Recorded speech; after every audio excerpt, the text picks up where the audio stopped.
motivation for doing this, thinking of the incredible suffering that even anger causes in our own lives, the suffering it causes to us when we're angry,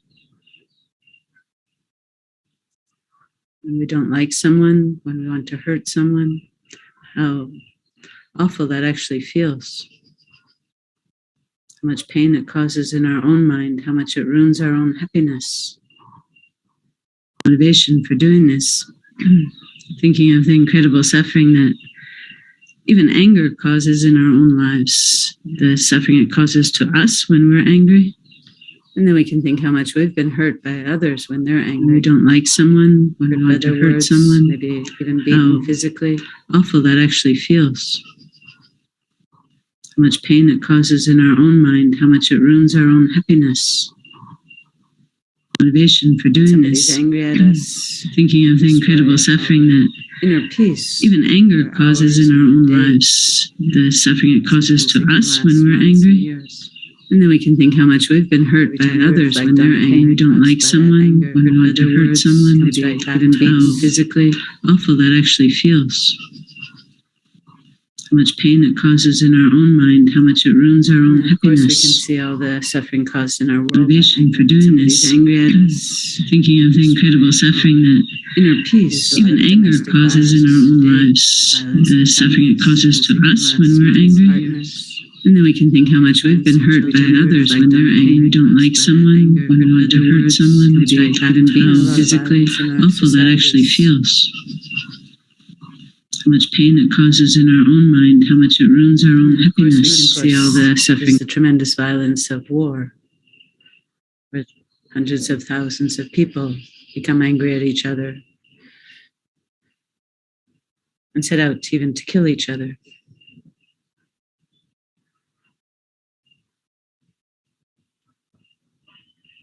So we can bring to mind some of the images we've seen, the articles we've read, the news that we've listened to. And really try and place ourselves in that situation, try to imagine how we'd be dealing with it if we were living in that situation. Not only us, but us with our families, us in that country.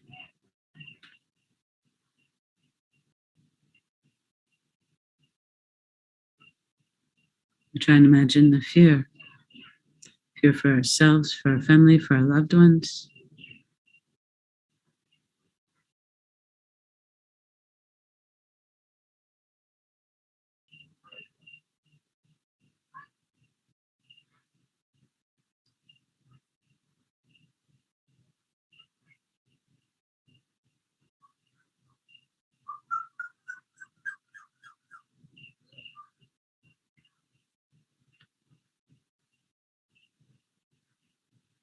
Really trying to imagine what it would be like to have your city under fire, bombs falling, fires blazing, buildings around you being destroyed, people being injured, people being killed, people filled with panic and fear, not knowing where to go, what to do, what choices to make, what's the best course of action.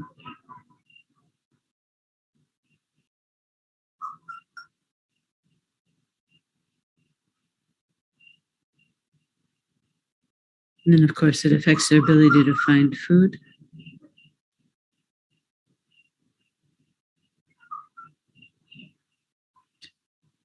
Their ability to find treatment when they've been injured. Even their ability to bury the dead.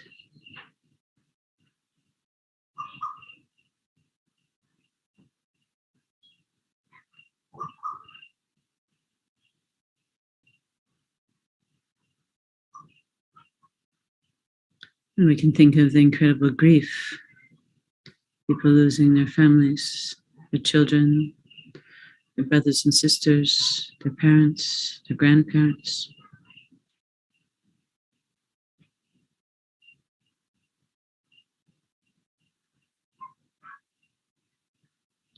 People having to make the difficult decision to leave behind their families, their homes, their country.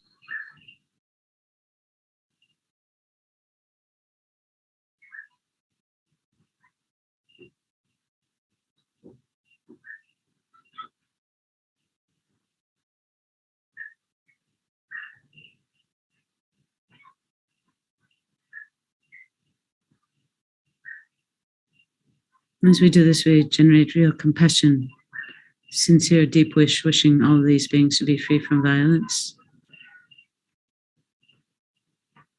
and also wishing to get rid of the violence in our own hearts, that we may no longer ever cause pain and suffering to others.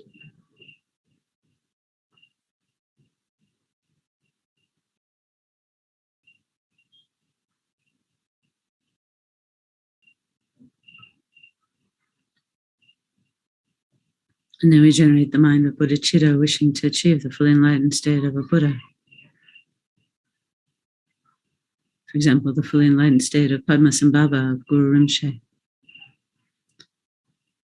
that we may become perfect guides and teachers and gurus for others.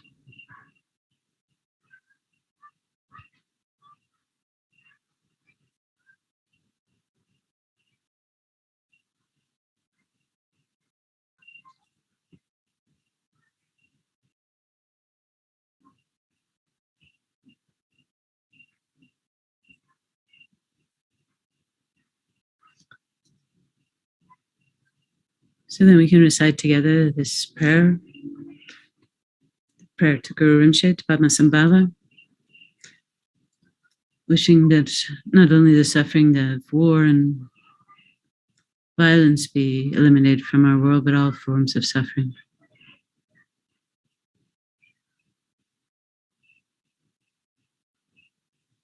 So we concentrate mainly on the violence caused by war, but we can include all sorts of violence, starting between two people up to two countries.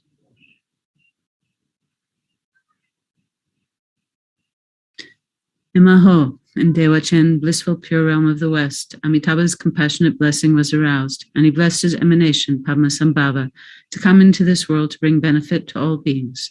Compassionate One, you never cease to bring us help and well-being. To the lowest-born Guru of Orgyen we pray. Grant your blessing so all our wishes be spontaneously fulfilled.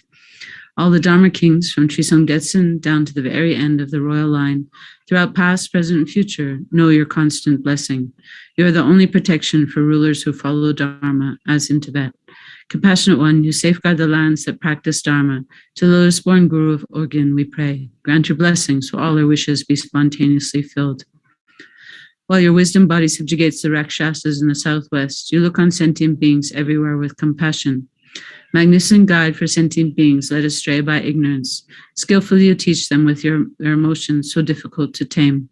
Compassion One, your love is constant in its kindness and care. To the lowest-born Guru of Orgyen we pray.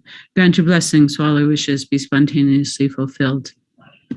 Now when this degenerate dark age reaches its final depths, at dawn and dusk you come for those that have devotion, riding on the rays of the rising and setting sun, and on the 10th day of the waxing moon you come in person.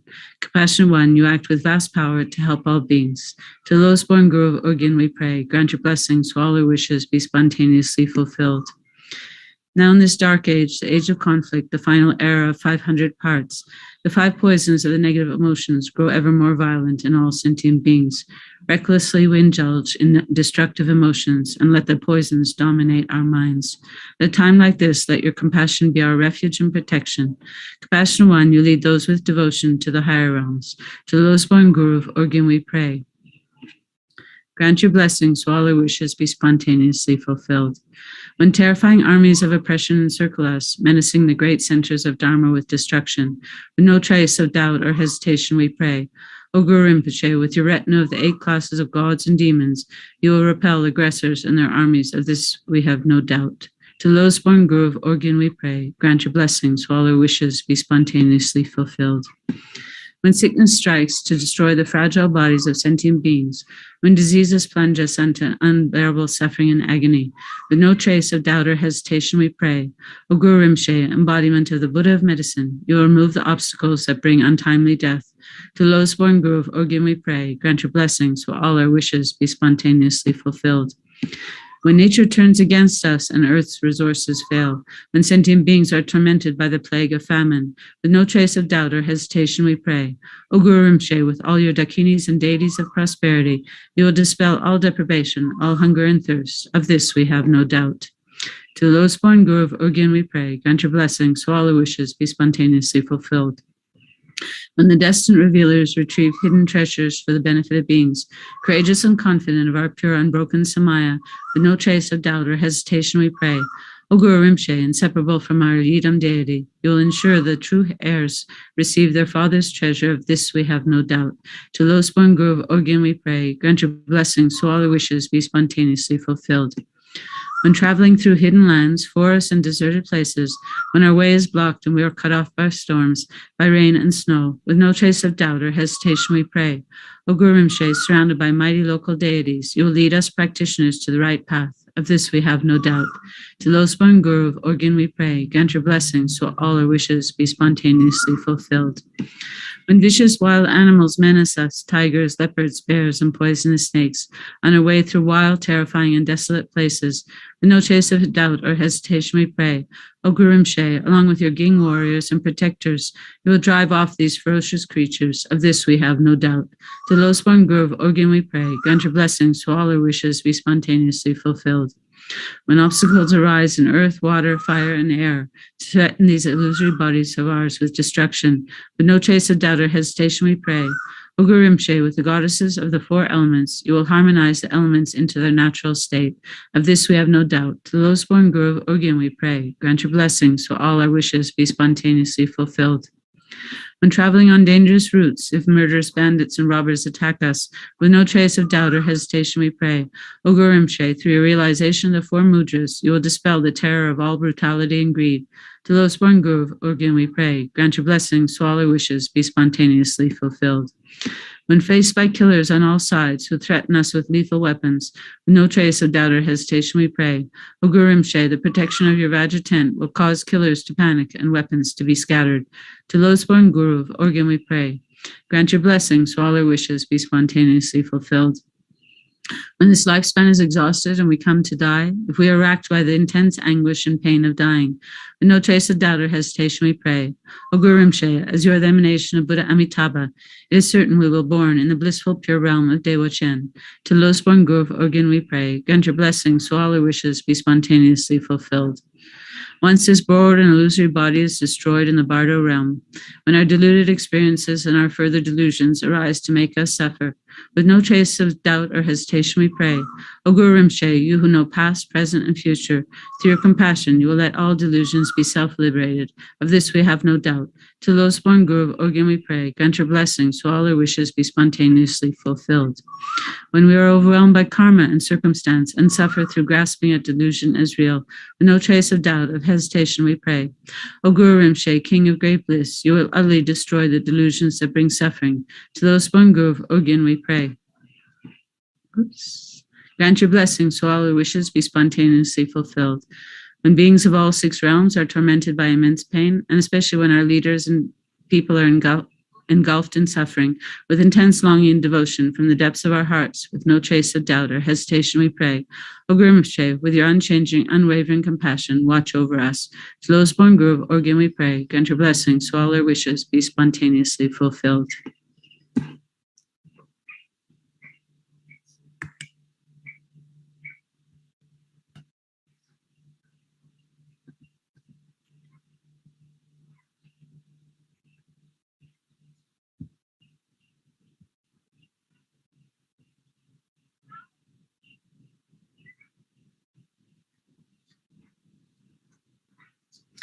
And we can do this prayer called the Barchi Lamsal, supplication to Guru Rinpoche, clearing the obstacles on the path. So again, we do this with strong, strong compassion and bodhicitta, wishing all war, all violence to immediately come to an end, and all suffering of all types to immediately come to an end. And we take refuge in Padmasambhava, Guru Rinpoche. Om Hum Vajraguru Padmasiddhi Hum. Dharmakaya Amitabha, I supplicate you. Sambhogakaya, great compassionate one, I supplicate you.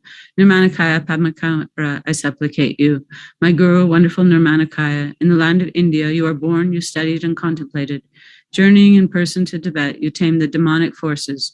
Residing in the land of Udayana, you acted for the welfare of beings. Through your kindness, bestow your blessings upon me. Through your affection, guide myself and others on the path. Through your realization, grant me the cities. Through your powers, dispel the obstacles of myself and others. Clear the outer obstacles externally, clear the inner obstacles internally, clear the secret obstacles spontaneously.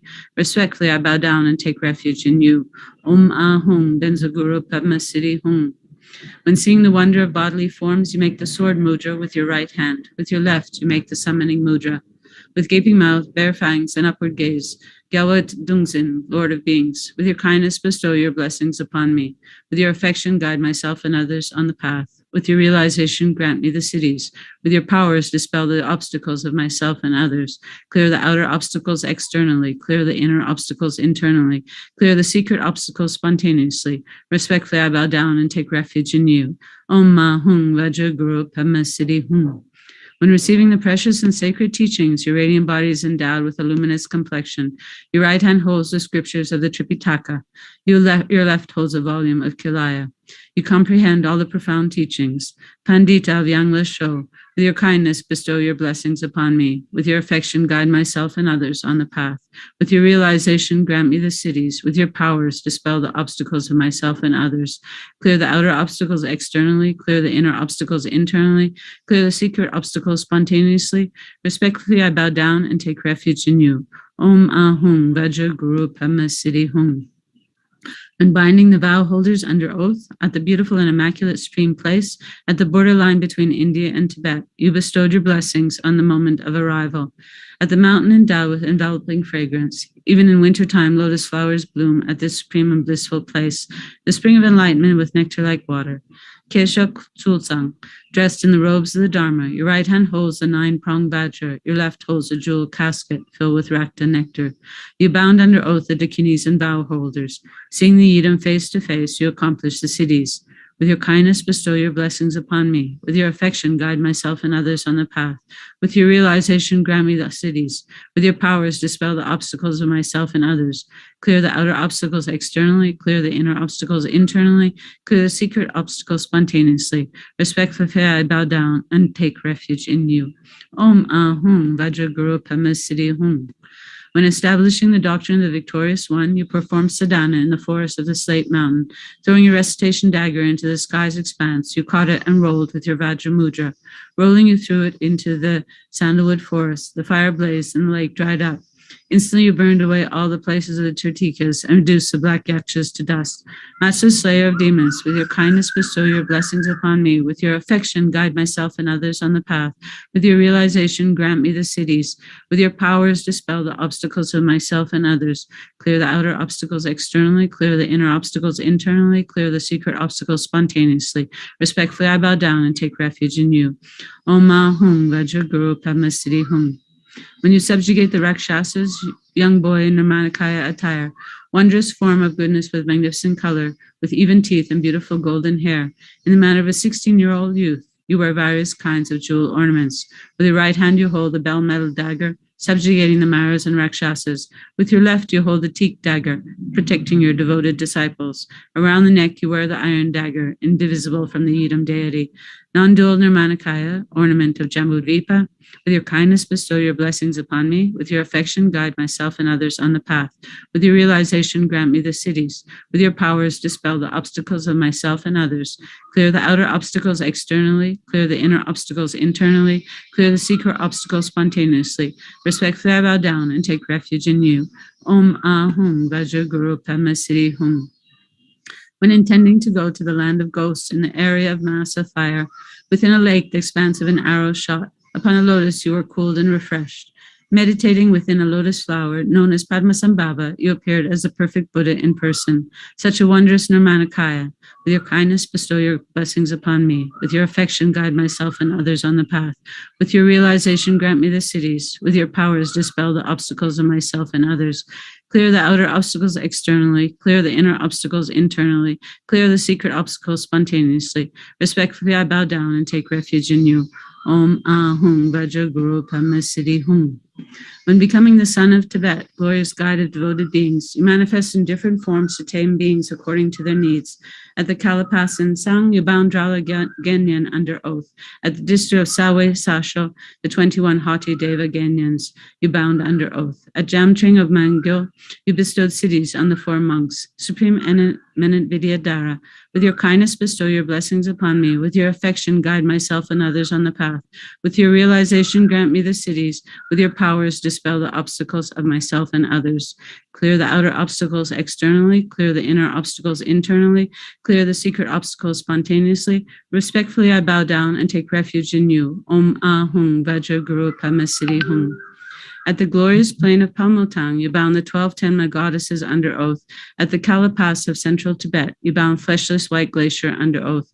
At Damsho Labu Nindrung, you bound Talang Yarshu under oath. At the very summit of Hippori, you bound all the Devas and Rakshas under oath. Of all these great Devas and demons, some offered the core of their life force, some undertook guarding the teachings, and some pledged to be servants. Mighty One, with powers and miracles, with your kindness bestow your blessings upon me. With your affection guide myself and others on the path. With your realization grant me the cities. With your powers dispel the obstacles of myself and others. Clear the outer obstacles externally. Clear the inner obstacles internally. Clear the secret obstacles spontaneously. Respectfully I bow down and take refuge in you. Om Ahung Vajra Guru Padma Siddhi Hung. When establishing the doctrine of the sacred Dharma like a banner of victory, Samye, without being erected, was spontaneously accomplished. And you fulfill the wishes of the king. You were endowed with the names of 3 great beings. One was Padmakara, one was Padmasambhava, and one was Lake-born Vajra. Your secret name was Dorji Drakposel. With your kindness bestow your blessings upon me. With your affection guide myself and others on the path. With your realization grant me the cities. With your powers dispel the obstacles of myself and others. Clear the outer obstacles externally, clear the inner obstacles internally, clear the secret obstacles spontaneously. Respectfully I bow down and take refuge in you. Om Ahung Vajra Guru Padma Siddhi Hung. At Samye Chimpu, when practicing sadhana, you repelled negative conditions and bestowed the cities. You established the king and ministers on the path of liberation and caused the bond doctrine, negativity in manifest form, to wane. You showed the precious and immaculate Dharmakaya and placed the destined ones in Buddhahood. With your kindness bestow your blessings upon me. With your affection guide myself and others on the path. With your realization grant me the cities. With your powers dispel the obstacles of myself and others. Clear the outer obstacles externally. Clear the inner obstacles internally. Clear the secret obstacles spontaneously. Respectfully I bow down and take refuge in you. Om Ahung Vajra Guru Padma Siddhi Hung. Having left for the land of Ugyen, you now subdue the Rakshasas. Your great qualities surpass any human being. Your actions are wonderful and amazing. Mighty One, with powers and miracles, with your kindness bestow your blessings upon me. With your affection guide myself and others on the path. With your realization grant me the cities. With your powers dispel the obstacles of myself and others.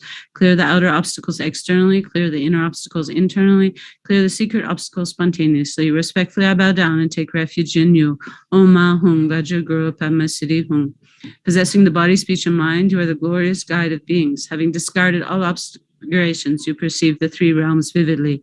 Having achieved the supreme city, sublime body of great bliss, you surely dispel the obstacles to attaining enlightenment. With your kindness, bestow your blessings upon me. With your affection, guide myself and others on the path. With your realization, grant me the cities. With your powers, dispel the obstacles of myself and others.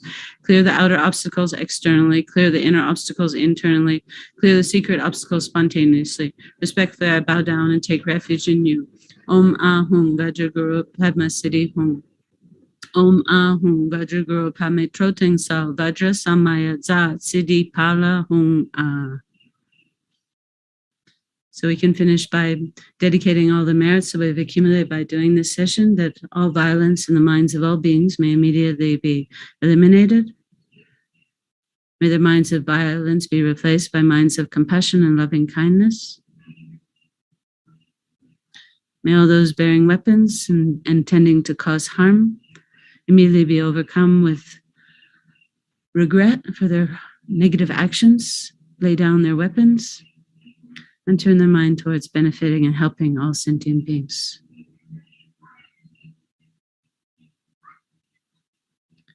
Due to all the 3-time merits of ourselves, all the numberless Buddhas and all numberless sentient beings, may beings everywhere be filled with compassion, loving kindness, patience, tolerance, and bodhicitta.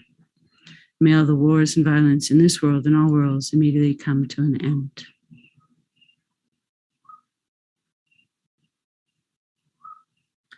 And we can dedicate for the long lives of all our precious gurus who guide us, who teach us how to develop loving kindness and compassion. We can dedicate for long life as Holy and Dalai Lama, Lama Zopa Rinpoche, and all our precious gurus. May they all have long lives. May they be free of obstacles to their good health. May they continue to teach us and guide us and inspire us. May all their holy activities for the benefit of all sentient beings flourish without the slightest obstacle. And may we always be guided by them in all our future lives.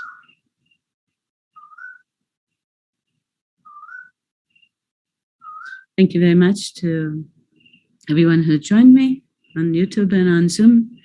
And thank you very much again to Nana for supporting us in this giving us technological support. So I guess Venerable Rabina will be showing up soon.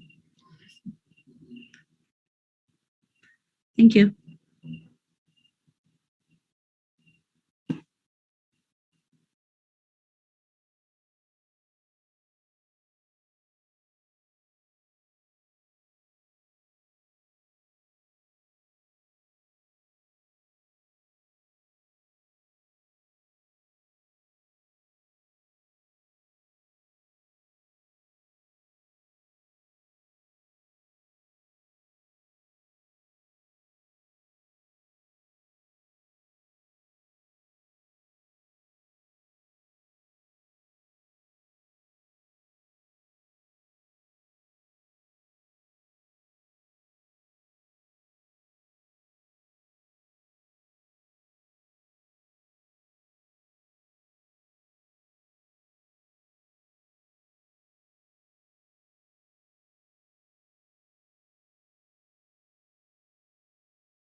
Hi everyone. Was there not a session before? No. No, shame. Said that, so we just had to play the video from the start. Oh, okay. Sorry, I'm a bit late. I've just been rushing around. So, Is there someone coming after me? No. Oh, good then. I will just take my time setting it up. All right. Oh, it seems to have dropped off. That's a bit of a shame. I don't know what Venerable Dumcho will have probably more knowledge of why, but I don't know. Maybe things are getting back to normal. Am I too early, too late? I'm in the car, by the way, so it might sound like busy traffic. I hope it's not distressing.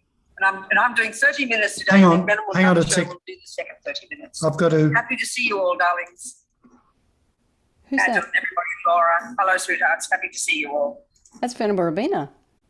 No, that's the start of the next video. Oh, I see. Okay. It's actually playing in the background. I didn't realise. Hello, Aldo. Nice to see you. See, I know who it is now. You know, I think what's happening is everyone's just getting, their life is just happening, you know, as the people think the pandemic's finished.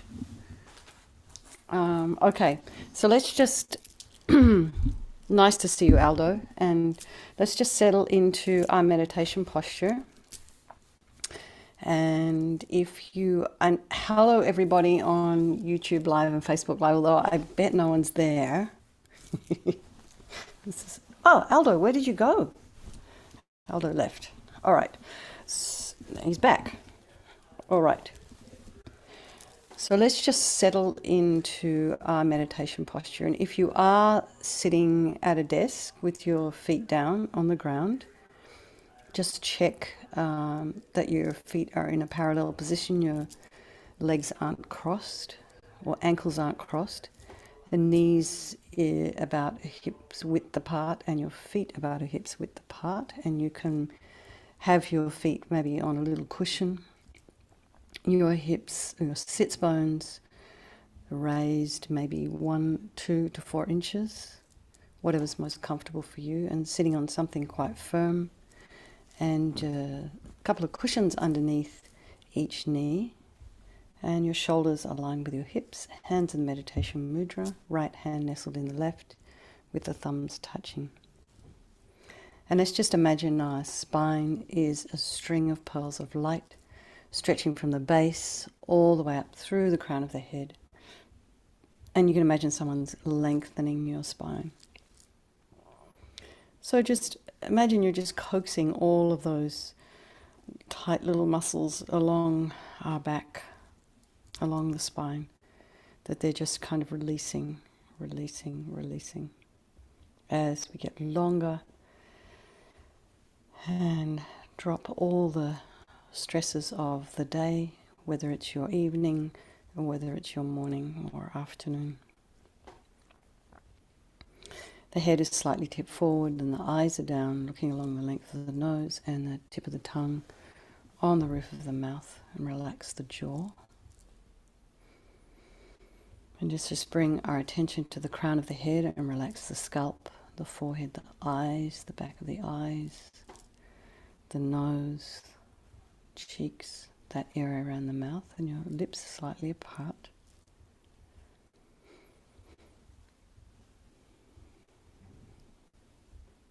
Bring your attention to the back of your head, particularly at the level of the occipital bone.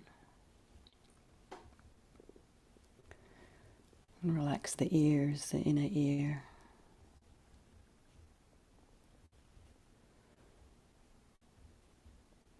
The temples and the jaw, back of the tongue. And bring your awareness to the back of the neck and just release any tension there. Drop your shoulders down, drop your shoulder blades down. You can imagine there your angel's wings fitting into their pockets. And then if you have any sensation in your upper thoracic region, just relax that area and relax the throat and the chest and the belly, limbs, hands, fingers and feet and toes. And let's just bring to mind all the people of our life. You can start with the people who you love and who you have constructive relationships with, your children, your spouses, your family members, your best friends, those people who've kind of got your back, who help you, check up on you. And then there's those people it can be a little bit edgy with. Maybe you have some difficulty with them and you don't feel super comfortable in their presence. It ranges from slight discomfort to just don't want to be anywhere near them. That's the enemy group. And then there's those strangers, these people who they just kind of pass by you in the day, fleetingly. You contact them, walk past you while you're sitting in the car. They might have a package in their hand or they're going to the shop. You're waiting in line at the supermarket. It's really good to keep in mind, because we have these strong feelings, that person I don't like is most definitely bad and they have all these awful qualities and we meh, meh, meh, meh. And then the person that we love, just unbelievable good qualities. We overemphasize their good qualities. And very interesting though, that at any point in our life, the friend, the enemy and the stranger could change place. So then what do you think about those things that were not such good qualities and those things that were overemphasized?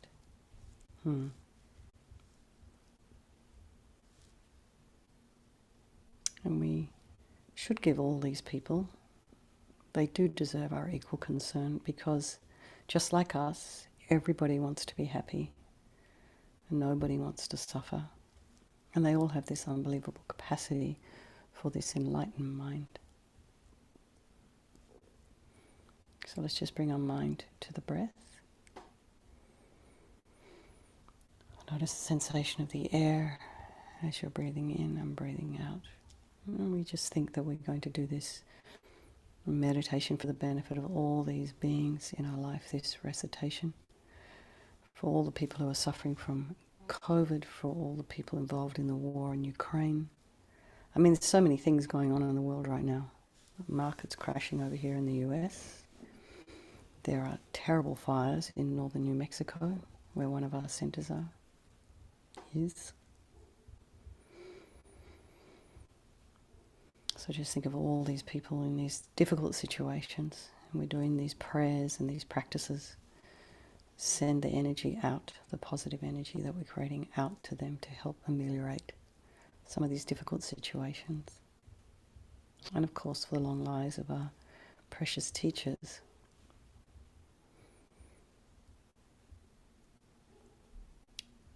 So just notice if there are any sounds in your environment that might be distracting you, and just notice what is actually causing that distraction.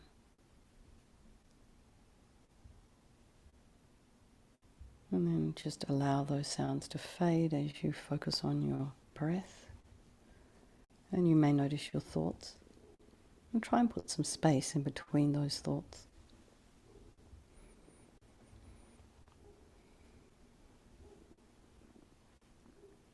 Steady your breath. Steady breath, steady mind.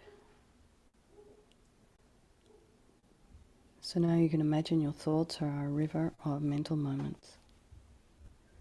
And try not to leap in and engage, judge, criticize, get involved in a story. Just be sitting on the bank of that river of mental moments, watching it with interest, curiosity, detachment. Because as long as you're sitting on the bank of the river, you're free from the river. Once you're in the river, being carried along by the current of the river, you're in it. You are not free from it.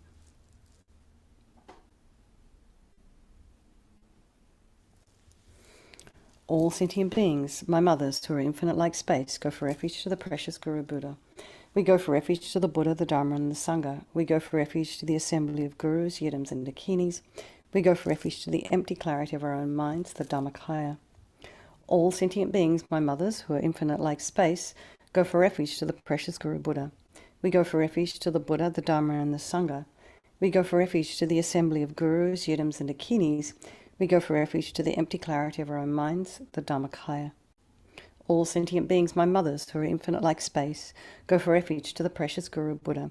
We go for refuge to the Buddha, the Dharma, and the Sangha. We go for refuge to the assembly of Gurus, Yidams, and Dakinis. We go for refuge to the empty clarity of our own minds, the Dhammakaya. So let's just set up our Chenrezig meditation. So again, just bring to mind all those people of your life. And they're all sitting around you.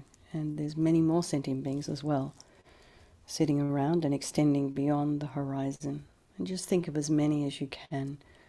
Fit as many as you can comfortably in your mind. And imagine your parents and other family members are beside you. And the people you don't get along in front of you, eyeball to eyeball. And your friends and your supporters and your besties, you can put them behind you. And the others are all around. And contemplate the suffering of these people and these beings. And first you can think of the suffering of your parents and the other people you are close to. And open your heart to the physical and psychological problems they are experiencing. And think that just like you, they want to be free of all suffering, and think how wonderful it would be if they were free of their suffering. So it's very easy for us to think of someone we love, who we know has something going on in their life, some terrible pain, emotional pain or physical pain or some problem, and we understand, we want them to be free from that. And then there's people that we don't like very much, and they've hurt you, and we can imagine their physical suffering and pain. And perhaps they're lonely, because maybe if they've hurt you, they've hurt others as well. So perhaps they're confused. They have this kind of angry mind there. So that once or twice that they've hurt you, you can imagine they're living inside that mind. Can you imagine being inside that mind? It's probably not very comfortable, being inside an angry mind like that. And so open your heart to these people who are not able to find any peace. And these are people you might normally feel anger towards. So try and expand your awareness to take in the troubles and pain of all the other human beings and perhaps animals, because whoever has an uncontrolled mind necessarily is having suffering. So we just feel strongly this aspiration to do this practice ourselves so that we can help others to be free of their suffering. So imagine just above your head, above the crown of your head, facing the same way as you, is Chenrezig, and he's the manifestation of pure, unobstructed compassion, love and wisdom. You can imagine this is the mind of your Lama, your teacher, trusted mentor, whoever it is leading you along the path to your spiritual path to enlightenment. This is the mind of this person manifesting in this Chenrezig form for your benefit. His body is of white light, transparent and radiant. And really try and feel this presence of this Buddha and of your teacher above the crown of your head. His face is peaceful and smiling, and he radiates love to you and all the beings surrounding you. He has 4 arms. The first 2 hands are together at his heart and hold a jewel that fulfills all the wishes, wish-fulfilling jewel. The second 2 are raised to the level of his shoulders, the right holding a crystal rosary and the left holding a white lotus. He's sitting on a moon disk upon an open lotus. His legs are crossed in the full Vajra or lotus posture with one foot over the opposite thigh. And he wears exquisite silks and precious jewels and a 5-pointed crown on his head. So just try and hold your awareness of this image, this visualization, this light body, holy light body above the crown of your head. And try and stay relaxed and comfortable and open to the energy of Chenrezig. And make a prayer from your heart to overcome your misconceptions and negative energy, to develop pure love and pure compassion for all beings. And feel that you really are connecting with your own nature, your highest potential. And in response to your request, Chenrezig very lovingly, very happily sends streams of white light, filling every cell and atom of your body, and is purifying all your negativities and your problems, all your past harmful actions, and your potential to give harm in the future. He's filling you with this limitless love and compassion. Your body feels light and blissful, and your mind peaceful and clear. And the light from Chenrezig radiates out to every living being, purifying their negative energy and filling them with bliss. So just imagine that, as much of that as you can, as we recite the mantra. Om Mani Padme Hum. Om Mani Padme Hum. Om Mani Padme Hum. Om Mani Padme Hum. Om Mani Padme Hum. Om Mani Padme Hum. Om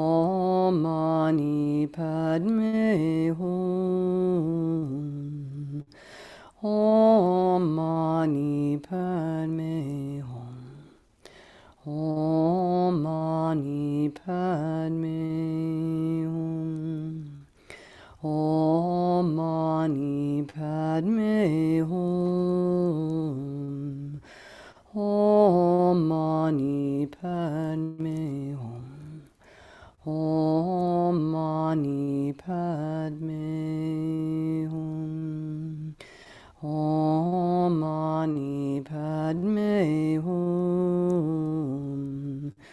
Om Mani Padme Hum. Om Mani Padme Hum. Om Mani Padme Hum. Om Mani Padme Hum. Om Mani Padme Hum. May all the diseases that sadden the minds of sentient beings that result from karma and temporary conditions, such as the harms of graha spirits, illnesses, and the bhuttas, not occur in the realms of the world. May whatever sufferings there are from life-threatening diseases that, like a butcher leading an animal to be slaughtered, separate the body from the mind in a mere instant, not occur in the realms of the world. May all embodied beings be unharmed by acute, chronic, and other epidemic diseases, the mere sounds of whose names terrify beings as though they've been placed inside the mouth of Yama, the Lord of Death. May all embodied beings be unharmed by the 80,000 classes of interferers, the 360 evil spirits that harm suddenly, the 424 diseases, and so forth. May whatever sufferings there are due to disturbances of the four elements, depriving the body and mind of every happiness, be totally pacified, and may the body and mind have radiance and power and be endowed with long life, good health, and well-being. By the compassion of the Gurus and the Three Jewels, by the power of the Dakinis, Dharma protectors and guardians, and by the power of the truth of the infallibility of karma and its results, may all these dedications and prayers be fulfilled. May all the diseases that sadden the minds of sentient beings that result from karma and temporary conditions, such as the harms of graha spirits, illnesses, and the bhuttas, not occur in the realms of the world. May whatever sufferings there are from life-threatening diseases that, like a butcher leading an animal to be slaughtered, separate the body from the mind in a mere instant, not occur in the realms of the world. May all embodied beings be unharmed by the acute, chronic, and other epidemic diseases, the mere sounds of whose names terrify beings as though they've been placed inside the mouth of Yama, the Lord of Death. May all embodied beings be unharmed by the 80,000 classes of interferers, the 360 evil spirits that harm suddenly, the 424 diseases, and so forth. May whatever sufferings there are due to disturbances of the four elements, depriving the body and mind of every happiness, be totally pacified, and may the body and mind have radiance and power and be endowed with long life, good health, and well-being. By the compassion of the Gurus and the Three Jewels, by the power of the Dakinis, Dharma protectors and guardians, and by the power of the truth of the infallibility of karma and its results, may all these dedications and prayers be fulfilled. May all the diseases that sadden the minds of sentient beings that result from karma and temporary conditions, such as the harms of graha spirits, illnesses, and the bhuttas, not occur in the realms of the world. May whatever sufferings there are from life-threatening diseases that, like a butcher leading an animal to be slaughtered, separate the body from the mind in a mere instant, not occur in the realms of the world. May all embodied beings be unharmed by acute, chronic, and other epidemic diseases, the mere sounds of whose names terrify beings as though they've been placed inside the mouth of Yama, the Lord of Death. May all embodied beings be unharmed by the 80,000 classes of interferers, the 360 evil spirits that harm suddenly, the 424 diseases, and so forth. May whatever sufferings there are due to disturbances of the four elements, depriving the body and mind of every happiness, be totally pacified, and may the body and mind have radiance and power and be endowed with long life, good health, and well-being. By the compassion of the Gurus and the Three Jewels, by the power of the Dakinis, Dharma protectors and guardians, and by the power of the truth of the infallibility of karma and its results, may all these dedications and prayers be fulfilled. May all the diseases that sadden the minds of sentient beings that result from karma and temporary conditions, such as the harms of graha spirits, illnesses, and the bhuttas, not occur in the realms of the world. May whatever sufferings there are from life-threatening diseases that, like a butcher leading an animal to be slaughtered, separate the body from the mind in a mere instant, not occur in the realms of the world. May all embodied beings be unharmed by the acute, chronic, and other epidemic diseases, the mere sounds of whose names terrify beings as though they've been placed inside the mouth of Yama, the Lord of Death. May all embodied beings be unharmed by the 80,000 classes of interferers, the 360 evil spirits that harm suddenly, the 424 diseases, and so forth. May whatever sufferings there are due to disturbances of the four elements, depriving the body and mind of every happiness, be totally pacified, and may the body and mind have radiance and power and be endowed with long life, good health, and well-being. By the compassion of the Gurus and the Three Jewels, by the power of the Dakinis, Dharma protectors and guardians, and by the power of the truth of the infallibility of karma and its results, may all these dedications and prayers be fulfilled. Om Mani Padme Hum. Om Mani Padme Hum. Om Mani Padme Hum. Om Mani Padme Hum. Om Mani Padme Hum. Om Mani Padme Hum. Om Mani Padme Hum. Om Mani Padme Hum. Om Mani Padme Hum. Om Mani Padme Hum. Om Mani Padme Hum. Om Mani Padme Hum. Om Mani Padme Hum. Om Mani Padme Hum. Om Mani Padme Hum. May all the diseases that sadden the minds of sentient beings that result from karma and temporary conditions, such as the harms of graha, spirits, illnesses, and the bhuttas, not occur in the realms of the world. May whatever sufferings there are from life-threatening diseases, like a butcher leading an animal to be slaughtered, separate the body from the mind in a mere instant, not occur in the realms of the world. May all embodied beings be unharmed by acute, chronic, and other epidemic diseases, the mere sounds of whose names terrify beings as if they've been placed inside the mouth of Yama, the Lord of Death. May all embodied beings be unharmed by the 80,000 classes of interferers, the 360 evil spirits that harm suddenly, the 424 diseases, and so forth. May whatever sufferings there are due to disturbances of the four elements, depriving the body and mind of every happiness, be totally pacified. And may the body and mind have radiance and power and be endowed with long life, good health, and well-being. By the compassion of the Gurus and the Three Jewels, by the power of the Dakinis, Dharma protectors and guardians, and by the power of the truth of the infallibility of karma and its results, may all these dedications and prayers be fulfilled. May all the diseases that sadden the minds of sentient beings that result from karma and temporary conditions, such as the harms of graha, spirits, illnesses, and the bhuttas, not occur in the realms of the world. And may whatever sufferings there are from life-threatening diseases that, like a butcher leading an animal to be slaughtered, separate the body from the mind in a mere instant, not occur in the realms of the world. May all embodied beings be unharmed by acute, chronic, and other epidemic diseases, the mere sounds of whose names terrify beings as if they've been placed inside the mouth of Yama, the Lord of Death. May all embodied beings be unharmed by the 80,000 classes of interferers, the 360 evil spirits that harm suddenly, the 424 diseases, and so forth. May whatever sufferings there are due to disturbances of the four elements, depriving the body and mind of every happiness, be totally pacified, and may the body and mind have radiance and power and be endowed with long life, good health, and well-being.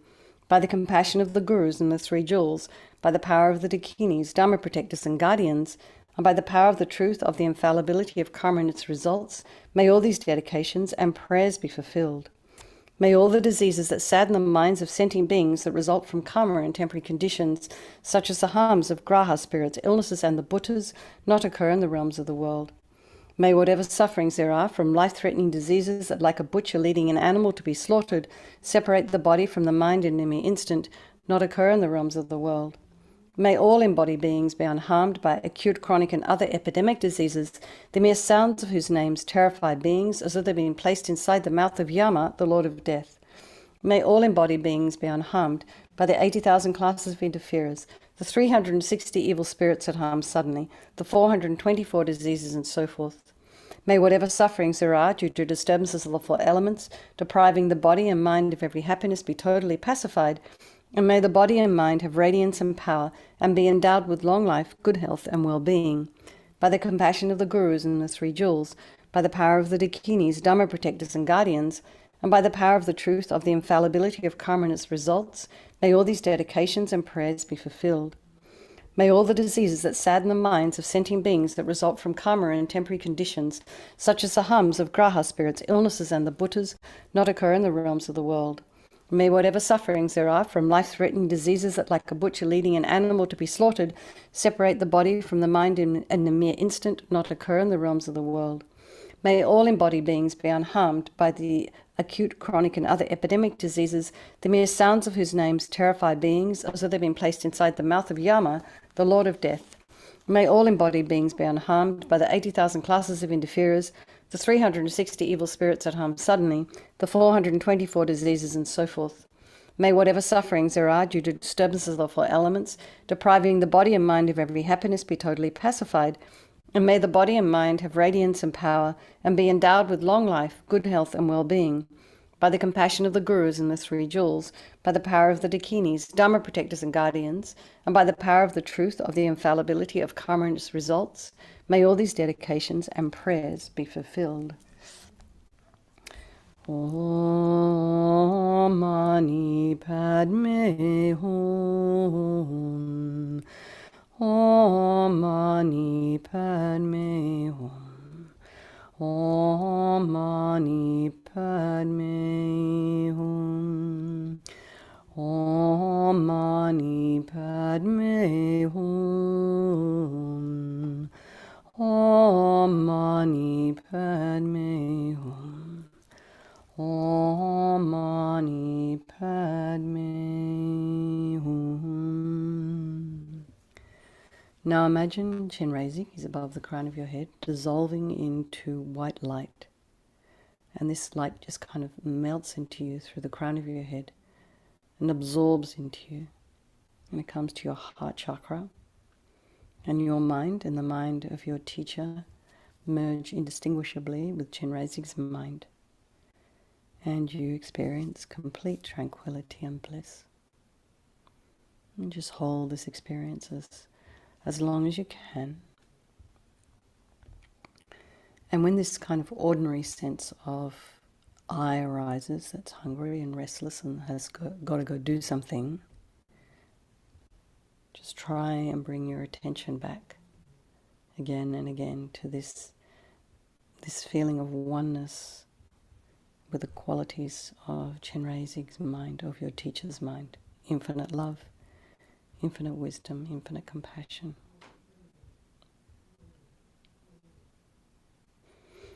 So let's just dedicate all the positive energy we've created in this very short space of time to all the people of our life.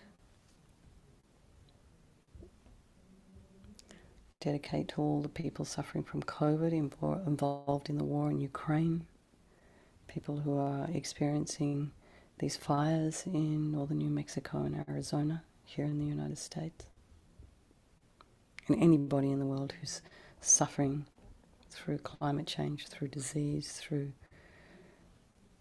economic problems.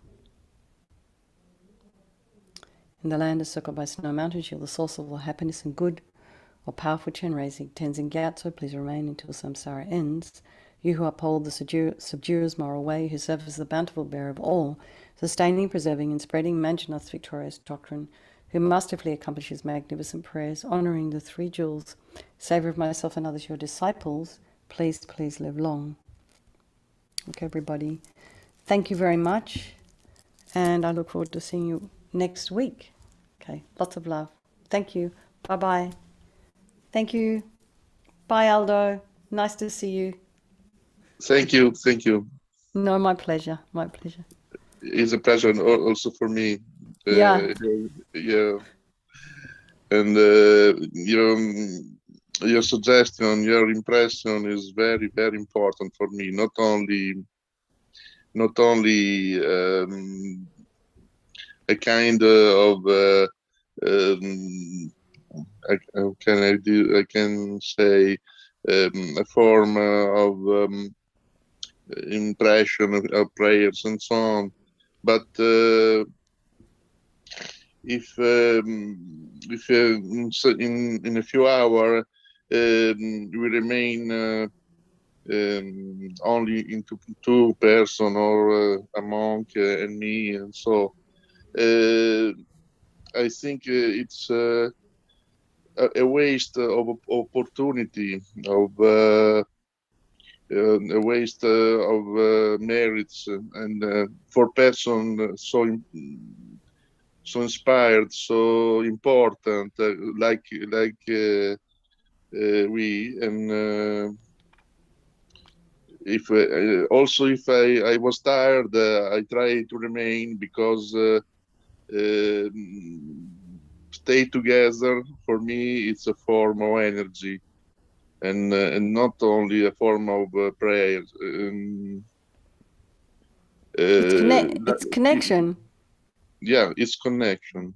Yeah. In the past years, I don't understand what is prayer. For me, don't have any kind of significance. But in this week, I really understand that what is the connection, and what is the energy we spend together. Because when we pray alone, it's another thing. Yeah, It's, I know. Yeah. It's another kind of there is a new happiness, a new form of energy when we find the other tune, the other suggestion, the other mind. And so for me it's very, very important, because in this moment, when I suffer from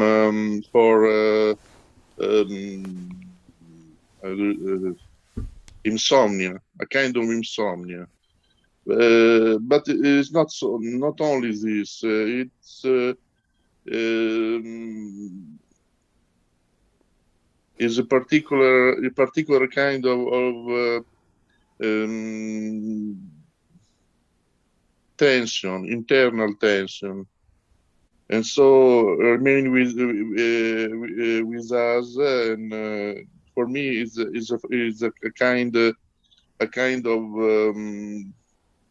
therapy, I think. Yeah, it's wonderful. I mean, I love that you come, because you're the only one that's online right now. So it does feel very strange when you're doing this practice to just, well, there's someone there is from Chenrezig always, but it's really lovely when other people join live rather than on YouTube or Facebook. So for me, I think for me and for probably all the other Sangha that are doing the practice, it's very nice that you come along. So thank you very much for your support. It's very kind of you to come and to give your time, because it's a lot of time.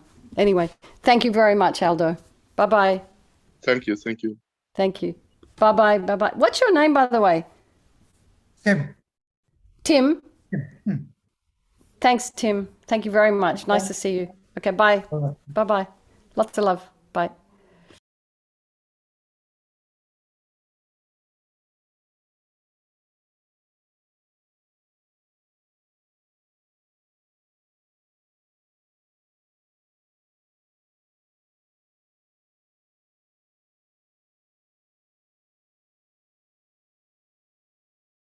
Read from my telephone, because my lazy mind hasn't memorized the prayer yet.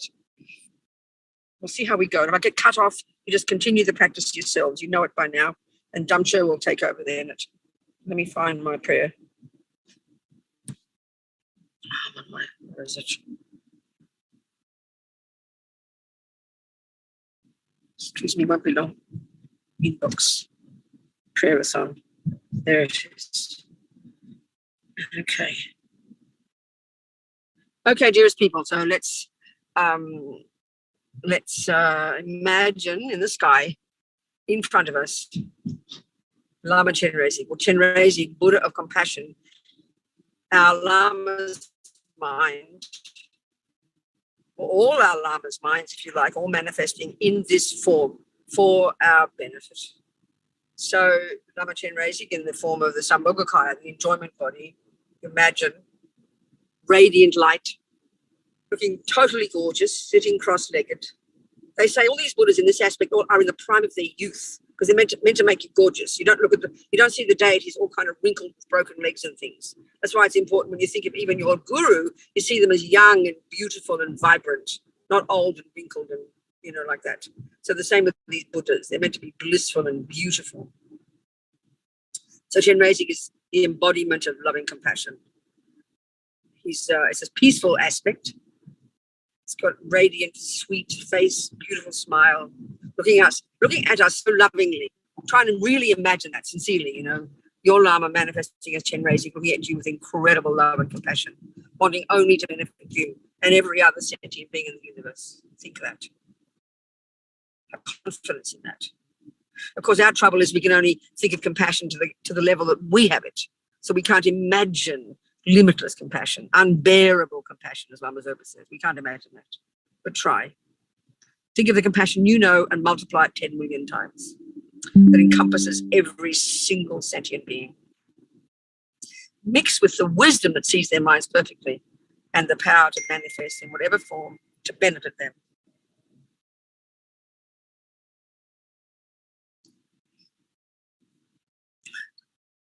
So he's got 4 hands and 2 in the front at his heart, holding a wish-fulfilling jewel. There used to be such a thing, apparently. And then left and right, about the level of his ear, the right hand holding a crystal rosary, and the left a white lotus. Everything's radiant. Think of it, imagine it. So beautiful. His 5-pointed crown on the head. Everything's radiant with gorgeous silken clothes. Like that. Radiant light, making you happy. So now we visualize at Lama Chenrezig's brow a white Om. If you know Sanskrit or Tibetan, good, otherwise the Roman letters, representing the essence of enlightened body, and then the throat red R, like speech, and the heart blue Hum, enlightened mind. 3 Sanskrit syllables.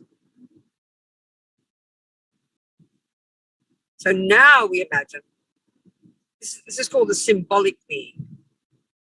This is our visualization. So we now invite the actual Chenrezigs to come from all the 10 directions, north, south, east, west, northeast, northwest, southeast, southwest, up and down. All the 10 directions where the actual Chenrezigs are living in their abodes, in their subtle pure lands. Billions and trillions of Chenrezigs. And this light goes out from the blue hole and invites them all to come. So this hooks the energy of enlightened body, speech, and mind of all these Chenrezigs, and it comes back with this light and enters into the home of our visualization's heart. And the whole of our Lama Chenrezig now becomes radiant and amazing and blissful, the embodiment of all the Chenrezigs in the universe. Zaho, Bamho, they become non-dual. That's called inviting the wisdom beings. So now we visualize suffering sentient beings. We think, as we've been doing, in the form of friends, enemies, and strangers. There's no 4th category. Objects of attachment, objects of aversion, objects of ignorance, indifference, uncaring, can't be bothered, who cares? The attachment is for the ones who do what we want, our friends. Aversion for those who actively don't do what we want, our enemies. And the rest who neither harm nor help us and about whom we can care less. This is quite shocking, isn't it? This is the universe. So all these sentient beings, first of all, the enemies right in front, the objects of our aversion, even the ones who just irritate us, upset us, especially the ones who've harmed us heavily, right in front. And to the left, our beloveds. And to the right, all the strangers. But then in front, and all of them in the form of humans, but all experiencing their own sufferings in their own realms. So the strangers, of course, to the right in front, but also to the far as the horizon goes in the front, above, to the left, the right, below, and behind. The whole universe full of all these, all the sentient beings, and all the realms of existence. None left out. In the form of humans.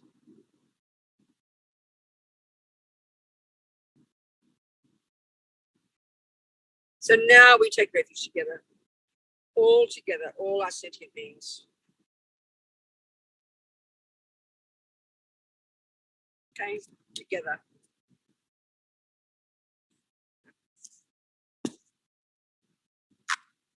Okay. Sometimes I have to hold my iPad with my left and my iPhone with my right because my memory's so stupid. Maybe I should do the other way around. I'll try and read. All sentient beings, my mothers, who are infinite like space. We rely upon the precious Guru Buddha. We rely upon the Buddha, the Dharma, and the Sangha. We rely upon the assembly of gurus, idams, dakas, and dakinis. And we rely upon the empty clarity of our own minds. All sentient beings, my mothers, who are infinite like space. We rely upon the precious Guru Buddha. We rely upon the Buddha, the Dharma, and the Sangha. We rely upon the assembly of gurus, yidams. I just did it. We rely upon the empty clarity of our own minds, the Dharmakaya. All sentient beings, my mothers, who are infinite like space. We rely upon the precious Guru Buddha. We rely upon the Buddha, the Dharma, and the Sangha. We rely upon the empty clarity of our own, the assembly of gurus, yidams, dakas, and dakinis. And we rely upon the empty clarity of our own minds, the Dharmakaya. All sentient beings, my mothers, who are infinite like space. We rely upon the precious Guru Buddha. We rely upon the Buddha, the Dharma, and the Sangha. We rely upon the assembly of gurus, yidams, dakas, and dakinis, and we rely upon the empty clarity of our own minds. That's very special, that's the very way that Sakyapas talk. You can look for talk like that. It's very nice. So now we visualize from Lama Chenrezig's brow, from the wide O, he sends infinite, powerful beams of laser beams of white light, and they enter into us, into all the people who've got COVID and all the consequences of it, the environmental results, the tendencies to keep killing, all the people who are suffering as a result of it, and all the other beings suffering, all the realms of existence, the terrible suffering caused by harming others in the past within our bodies, in particular killing. Imagine all this purified by these radiant beams of light entering into our brows, every being in the universe, totally purifying all the suffering, all the physical pain,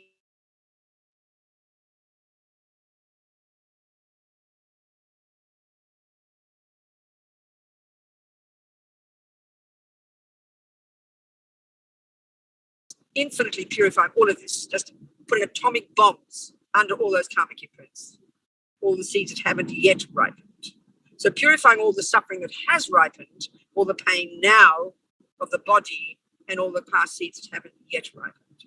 As we sing the mantra so happily, as we sing the mantra, all the white light going out, but we also, all the people all the sentient beings around us who can hear it, and even our own mind, purifying our mind and purifying our own body just by saying the mantra. Be so happy.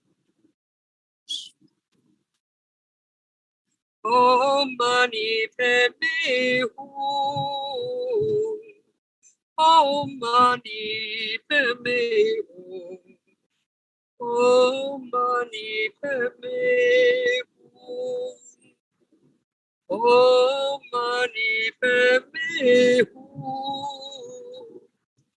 Om Mani Padme Hum. Om Mani Padme Hum.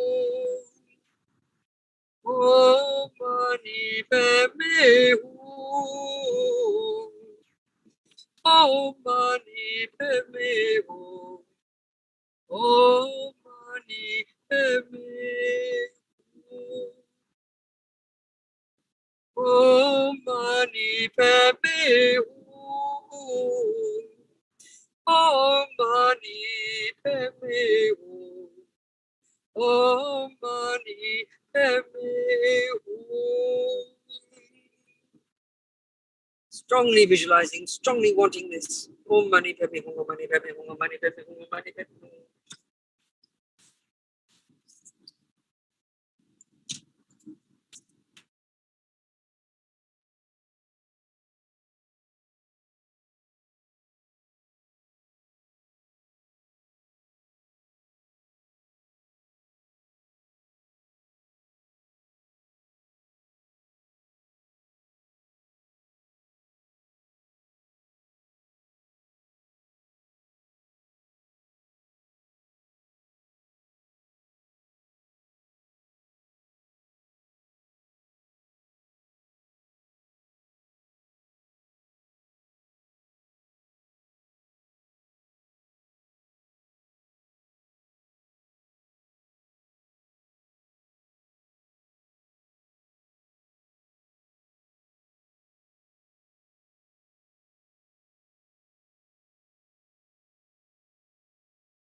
Om Mani Padme Hum. So now, continuing to visualize this, purifying all the bodies, all the karma, we'll say a few times the verses.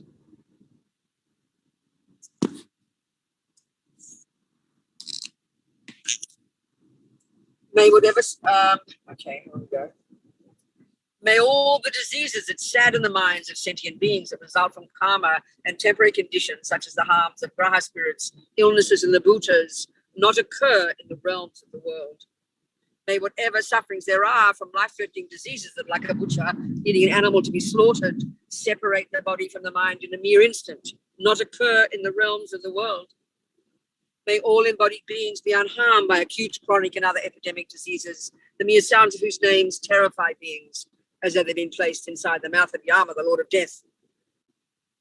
May all embodied beings be unharmed by the 80,000 classes of interferers, the 360 evil spirits that harm suddenly, the 424 diseases, and so forth. May whatever sufferings there are due to disturbances of the four elements, depriving the body and mind of every happiness, be totally pacified, and may the body and mind have radiance and power and be endowed with long life, good health, and well-being. By the compassion of the gurus and the three jewels, by the power of the dakas, dakinis, dharma protectors, and guardians, and by the power of the truth of the infallibility of the cause and effect, the law of karma and its results. May all these dedications and prayers be fulfilled. May all the diseases that sadden the minds of sentient beings that result from karma and temporary conditions, such as the harms of graha spirits, illnesses, and the bhutas, not occur in the realms of the world. May may whatever sufferings there are from life-threatening diseases that, like a butcher needing an animal to be slaughtered, separate the body from the mind in a mere instant, not occur in the realms of the world. May all embodied beings be unharmed by acute, chronic, and other epidemic diseases, the mere sounds of whose names terrify beings, as though they've been placed inside the mouth of Yama, the Lord of Death. May all embodied beings be unharmed by the 80,000 classes of interferers, the 360 evil spirits that harm suddenly, the 424 diseases, and so forth. May whatever sufferings there are due to disturbances of the four elements, depriving the body and mind of every happiness, be totally pacified. And may the body and mind have radiance and power and be endowed with long life, good health, and well-being. By the compassion of the gurus and the three jewels, by the power of the dakas, dakinis, dharma protectors, and guardians, and by the power of the truth of the infallibility of karma and its results, may all these dedications and prayers be fulfilled. May all the diseases that sadden the minds of sentient beings that result from karma and temporary conditions, such as the harms of graha spirits, illnesses, and the bhutas, not occur in the realms of the world. May whatever sufferings there are from life-threatening diseases that, like a butcher leading an animal to be slaughtered, separate the body from the mind in a mere instant, not occur in the realms of the world. May all embodied beings be unharmed by the 80,000 classes of interferers, the 360 evil spirits that harm suddenly, the 424 diseases, and so forth. May whatever sufferings there are due to disturbances of the four elements, depriving the body and mind of every happiness, be totally pacified. And may the body and mind have radiance and power and be endowed with long life, good health, and well-being. By the compassion of the gurus and the three jewels, by the power of the dakas, dakinis, dharma protectors, and guardians, and by the power of the truth of the infallibility of karma and its results, may all these dedications and prayers be fulfilled.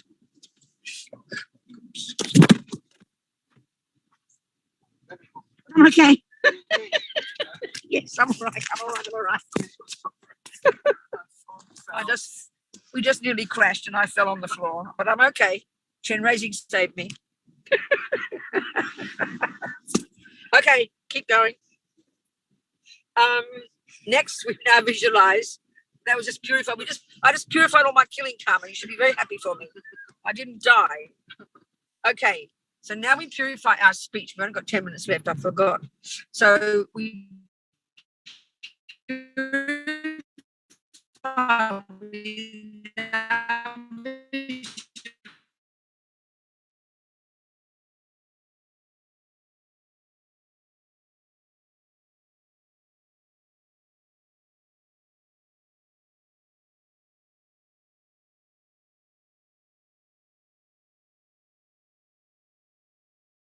me hum.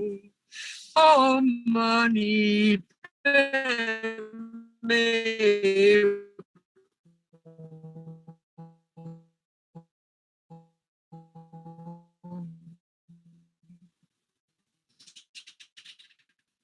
Om mani padme hum. Om mani padme hum. Om mani padme hum. Om mani padme hum. Om mani padme hum. Om mani padme hum. Om mani padme hum. Om mani padme hum. Om mani padme hum. Om mani padme hum. Om mani padme hum. Om mani.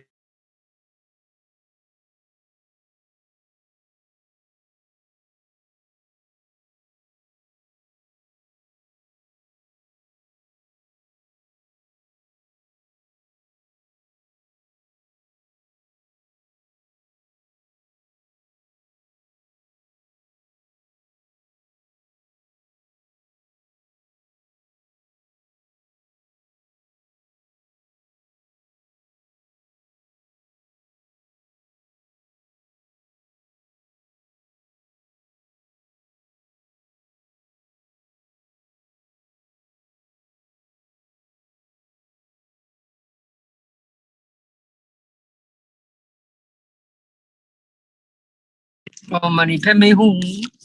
Totally purify all the rubbish speech. Think of that. All sentient beings, full of the red light. So now Lama Chenrezig so kindly sends blue light, blue like the sky, radiant laser beams from the heart, entering the heart of us and every being in the universe and instantaneously eradicating all the rubbish in the mind, the source of everything, all the delusions which have no intrinsic nature, which are adventitious because they're all made up of rubbish. And made up rubbish can be removed by using wisdom to argue with it. That's how you get enlightened. So imagine all the delusions, ego grasping, the root delusion that believes in the fantasy me, the attachment to get what that me wants, the aversion, the panic attack when it doesn't, and all the other rubbish. Gone like a dream. Imagine, eradicated by this radiant blue light. All sentient beings, be so happy. Om mani padme hum. Om mani padme hum. Om mani padme hum. Om mani padme hum. Om mani padme hum. Om mani padme hum. Om mani padme hum. Om mani. Om mani padme hum. Om mani padme hum. Om mani padme hum. Om mani padme hum. Om mani padme hum. Om mani padme hum.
It would appear that we have lost connection with Venerable Robina.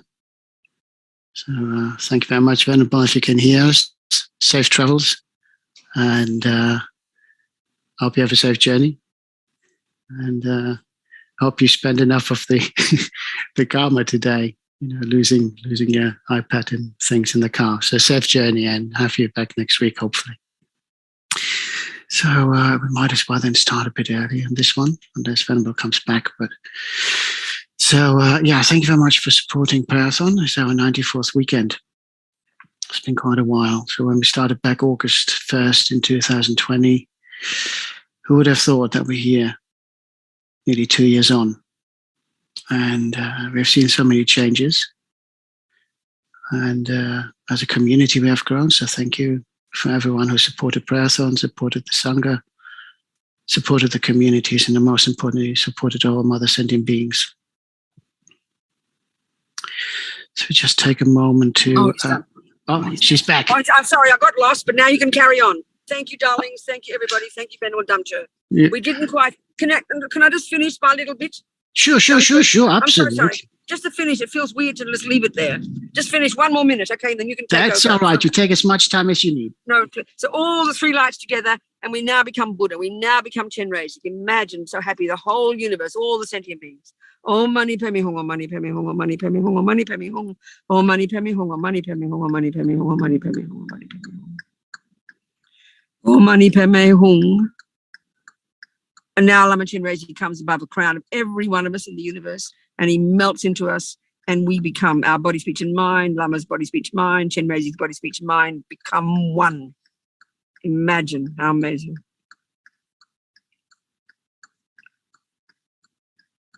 And now we dedicate. All sentient beings, may, as exactly as we visualize, may it all happen exactly in the future. And may we all never give up becoming a Buddha for the sake of sentient beings. That's it. Thank you, Venerable Damcho, so kind. Thank you, all the people, so kind. Goodbye. Thank you very much. Safe journey. Thank you. Much love. Oh, bless. Oh, that's a true trooper for the Dharma, our Venerable. Okay. So wonderful that she could complete the session, which is nice as well. And we know that when she blipped out, she was still okay. That's always a nice way of finishing as well. So if we just take a moment and reset our motivation. And it's always nice to think about, base reasons why we're here, to ease the suffering, not just our own, but the suffering of all Mother Sentient Beings across the realms. It's always nice to acknowledge the community and our teachers, and keep the ultimate goal in mind, the development of bodhicitta. So I recite 4 verses from the King of Prayers. May I ease the suffering in the lower realms and in the many directions and dimensions of the universe. May I guide all wanderers in samsara to the pure bliss of awakening and be of worldly benefit to them as well. May I always have the friendship of those whose path is like mine, and with body, words, and also mind, may we practice together the same aspirations and activities. May I always meet a spiritual mentor, never displeased an excellent friend, who deeply wishes to help me and expertly teaches the Bodhisattva way. Limitless is the end of space, likewise limitless are living beings, thus limitless are karma and afflictions. May my aspirations reach, be limitless as well.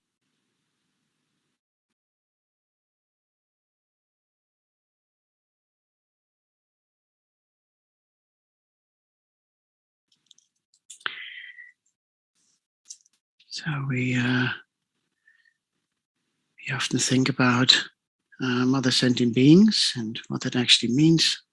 It would be very easy to judge a book by its cover. It's a term when we say Mother Sentient Beings and think about the 6 realms, we often forget, that we have also flawed thinking, speech, and the way we take actions.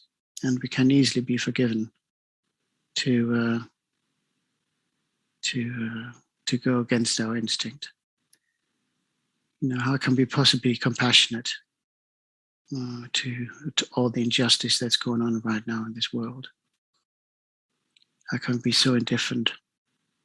How could we possibly, have compassion for Putin and other oppressive regimes, for those that harm us?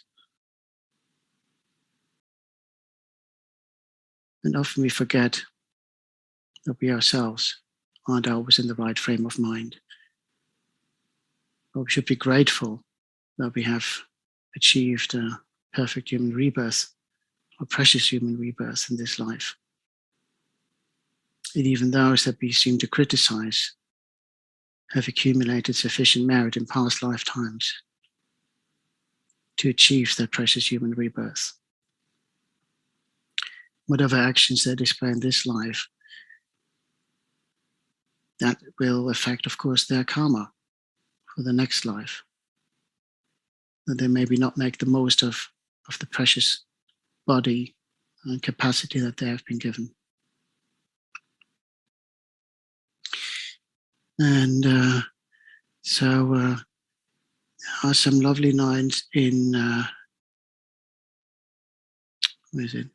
in the 8 verses of thought transformation, the overflowing nectar of bodhicitta. And it really kindly sums it up for me. All sentient beings have been my mother. There's not a single one who has not been. Moreover, each one has been my mother numberless times, and each time has been just as kind to me as my present mother.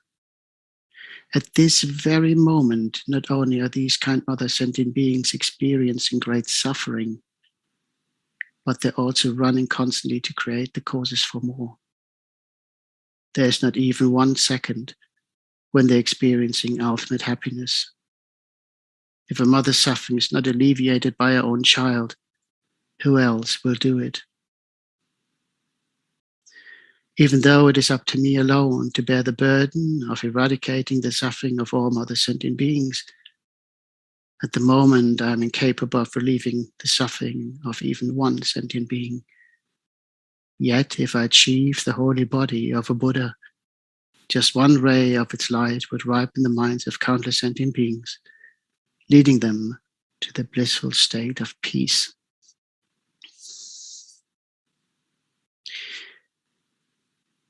And what I like in this particular one, where it says that even our mothers, even right now, that they're kind to us, and maybe we have had mothers who we felt they're not attentive or maybe were abusive, and it comes up with this, which says that right now they're experiencing suffering, yet they've given up certain things for us.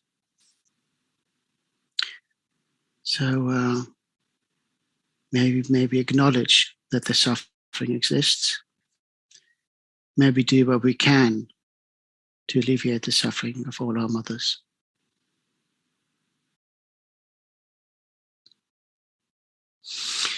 So if you visualize our Guru in the aspect of Chenrezig in the space in front of us,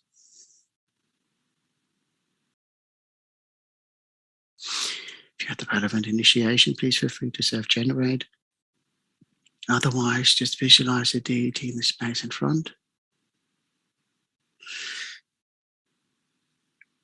For anyone joining us from a different faith, just visualize the deity you most closely associate with love and compassion. Anyone joining us from a spiritual path and is reluctant to engage with deities, just visualize a clear light and let that light be filled with love and compassion for all mother sentient beings.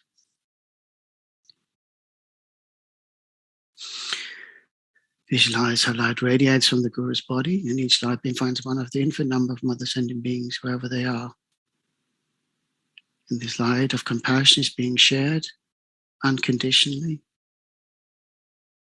And light enters the bodies of the beings to the crowns of their heads, filling them with love, compassion, purifying light nectar, cleansing away all negative karma and delusions, generously and with a kind heart.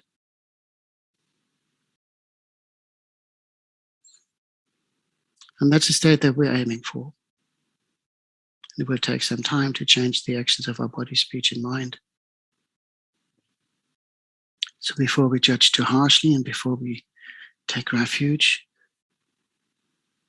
Maybe recite also the noble praises to Chenrezig, one of Thangtong Gyalpo's prayer, which he recalled from a previous life when he was the monk, Pema Kapo. He recited this prayer for 60 years single-pointedly while still nonnays between the ages of 20 and 80. And it also deals with the 6 realms, the realms that we wish to avoid, especially the 3 lower realms. It describes the gateways to those realms and describes the suffering. And if we listen very carefully, we can see all these keys and sufferings being displayed in the world right now. We can see traces in our own minds. So I like this prayer because it gives us an opportunity to reflect on what we perceive others to do and what's actually happening. To you I pray, Guru Chenrezig. To you I pray, Yidam Chenrezig. To you I pray, sublime noble Chenrezig. To you I pray, Lord of Refuge, Chenrezig. To you I pray, loving protector, Chenrezig. Hold me in your compassion, caring and victorious one. For us beings who wander endlessly throughout samsara and are subjected to intolerable pain and suffering, protector, we have no other refuge than you. Inspire us to attain omniscience and awakening. Through the force of negative karma accumulated throughout beginningless time, beings who overcome with the hatred take birth in the hells, where they suffer the torments of intense heat and cold. May they all be reborn in your presence, O Supreme of Deities. Om Mani Padme Hum. Through the force of negative karma accumulated throughout beginningless time, beings who are overcome with miserliness take birth in the Preta realm, where they will suffer the torments of intense hunger and thirst. May they all be reborn in your supreme Potala Pure Land. Om Mani Padme Hum. Through the force of negative karma accumulated throughout beginningless time, beings who are overcome with folly take birth as an animal and experience the misery of verbal incapacity and confusion. May they all be reborn in your presence, O Protector. Om Mani Padme Hum. Through the force of negative karma accumulated throughout beginningless time, beings who are overcome with jealousy take birth in the Asura realm, where they will suffer the torment of conflict and dispute. May they all be reborn in the Potala Pure Land. Om Mani Padme Hum.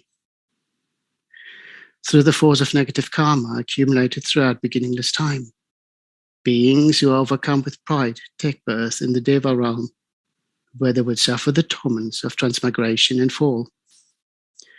May they all be reborn in the Potala Pure Land. Om Mani Padme Hum. Through the force of negative karma accumulated throughout beginningless time, beings who are overcome with passionate desire take birth in the human realm, where they will suffer the torments of birth, old age, sickness, and death. May they all be reborn in the Potala Pure Land. Om Mani Padme Hum. May I in this and all my future lives, through activity like that of Chenrezig, liberate the beings in impure realms and transmit the supreme speech of the 6 syllables of Mani Padme Hum throughout the 10 directions. Through the force of invoking you, the Supreme Noble, may all those who are most disciplined and guide take interest in cause and effect, strive to act virtuously, and come to possess the qualities that may benefit all.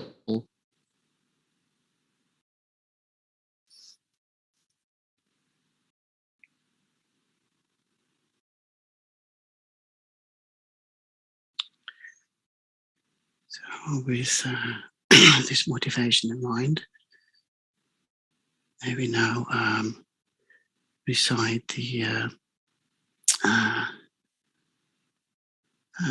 actual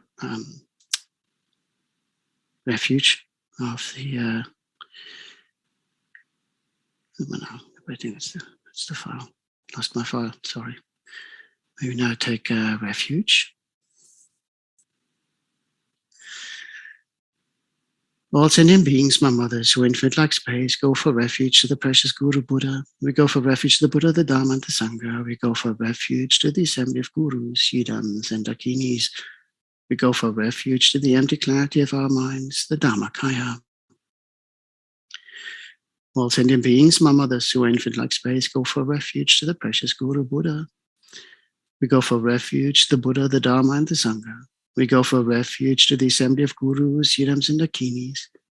We go for refuge to the empty clarity of our minds, the Dhammakaya. All sentient beings, my mothers, who are infinite like space, go for refuge to the precious Guru Buddha. We go for refuge to the Buddha, the Dharma, and the Sangha. We go for refuge to the assembly of gurus, yidams, and dakinis. We go for refuge to the empty clarity of our minds, the Dhammakaya.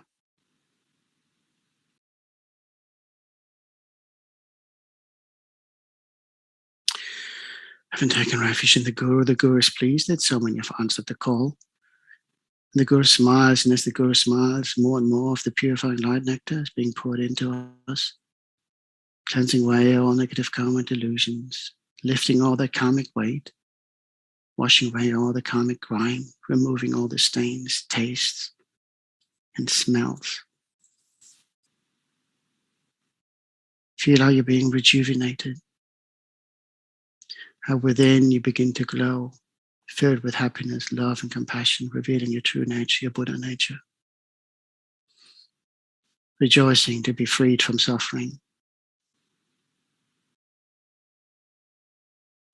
And as you look around, you can see all mother sentient beings, no matter what their form, shape, their realm, their past, all experiencing the same bliss. None want to suffer. We all seek long life, and happiness, good health. So with this in mind, may we again recall that it is through the actions of body, speech, and mind represented by Om that we have created suffering for others and ourselves. But it's also by transforming our body, speech, and mind into the holy aspect of body, speech, and mind of the gurus that we can transform. And it needs the acquisition of wisdom and compassion, Mani, and Patna combined in Om, that we can effortlessly provide beneficial actions to all mother sentient beings. Mani Padme Hu, Mani Padme Hu, Mani Padme Hu, Mani Padme Hu, Mani Padme Hu, Mani Padme Hu, Mani Padme Hu, Mani Padme Mani Padme Hu, Mani Padme Hu, Mani Padme Hu, Mani Padme Hu, Mani Padme Hu, Mani Padme Hu. Oh, Mani Padme Hu, Mani Padme Hu.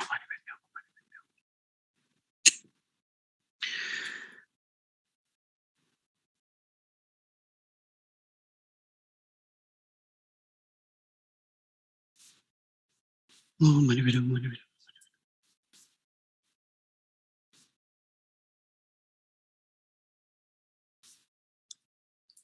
Padme Hu, Mani Padme Hu. Oh, Mani Padme Hu, Mani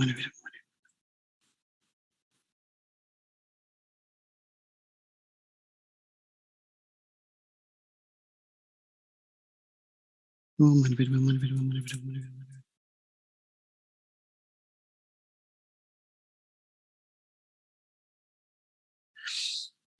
Hu, Mani Padme Hu. Oh, Mani Padme Hu, Mani Padme Hu, Mani.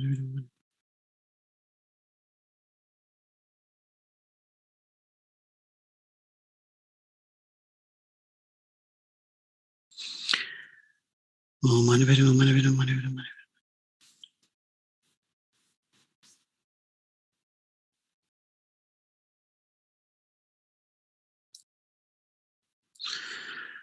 Oh, Mani Padme Hu, Mani Padme Hu, Mani Padme Hu, Mani. Om Mani Padme Hum, Om Mani Padme Hum, Om Mani Padme.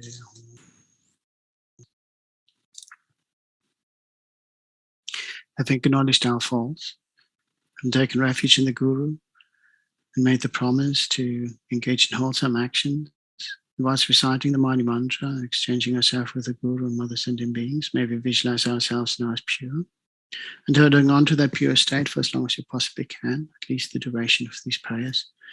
Then we also call upon the Great Mother Tara to join us. May we recite our mantra to remove any obstacles that may arise as part of our practice. May the Great Mother Tara remove any obstacles for those who are sick to be reinstated to good health. May cures be found for all sicknesses and diseases. May the Great Mother Tara remove any obstacles for those who are about to enter the body or have entered the body to have a favorable rebirth, swift transitions, and ideally be enlightened. May the Great Mother Tara remove any obstacles for those who experience hardships by whatever means. May they be given whatever resources necessary to overcome these hardships and be reinstated to a state of happiness that is free of all suffering. May the Great Mother Tara remove any obstacles that may affect the long life and well-being of our precious Gurus.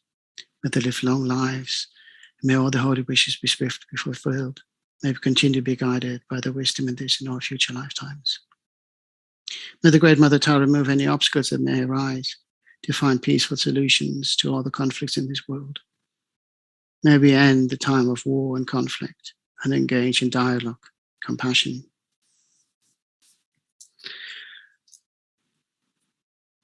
Om Dare Du Dare Du Re So. Om Dare Du Dare Du Re So. Om Dare Du Dare Du Re So. Om Dare Du Dare Du Re So.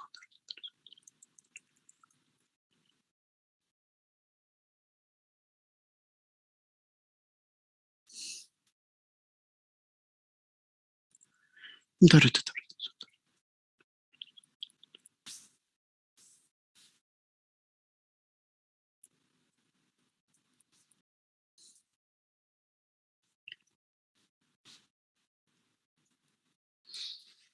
Om Dare Du Dare Du Re So. Om Dare Du Dare Du Re So.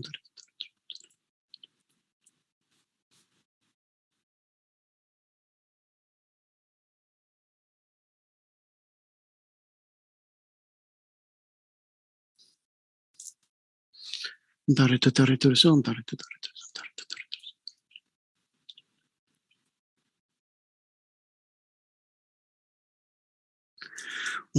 Tu Dare Tu Re So. Om Dare Tu Dare Tu Re So.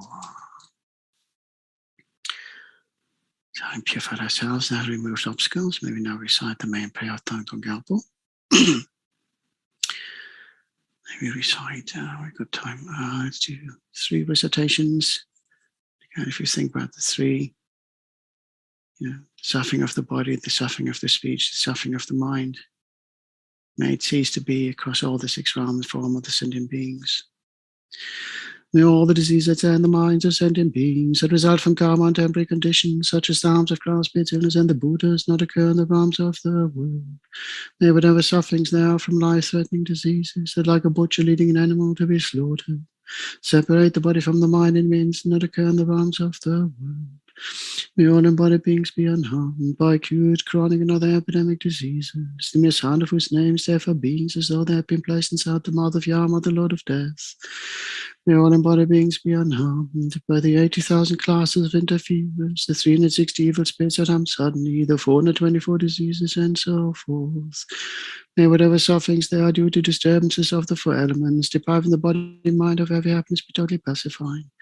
May the body and mind have radiance and power and be endowed with long life, good health, and well-being. By the compassion of the Gurus and the 3 jewels, by the power of the Dakinis, Dharma protectors and guardians, and by the power of the truths of the infallibility of karma and its results, may all these dedications and prayers be fulfilled. May all the diseases and the minds of sentient beings that result from karma and temporary conditions, such as the harms of grass, pits, illness, and the Buddhas, not occur in the realms of the world. May whatever sufferings there are from life-threatening diseases, that like a butcher leading an animal to be slaughtered, Separate the body from the mind in the midst, not occur in the realms of the world. May all embodied beings be unharmed by acute, chronic, and other epidemic diseases, the mere sound of whose names therefore beings, as though they had been placed inside the mouth of Yam or the Lord of Death. May all embodied beings be unharmed by the 80,000 classes of interferers, the 360 evil spirits that harm suddenly, the 424 diseases, and so forth. May whatever sufferings they are due to disturbances of the four elements, depriving the body mind of every happiness, be totally pacified. May the body mind have radiance and power and be endowed with long life, good health, and well-being. By the compassion of the Gurus and the Three Jewels, by the power of the kings, Dharma protectors and guardians, and by the power of the truths of the infallibility of karma and its results, may all these dedications and prayers be fulfilled.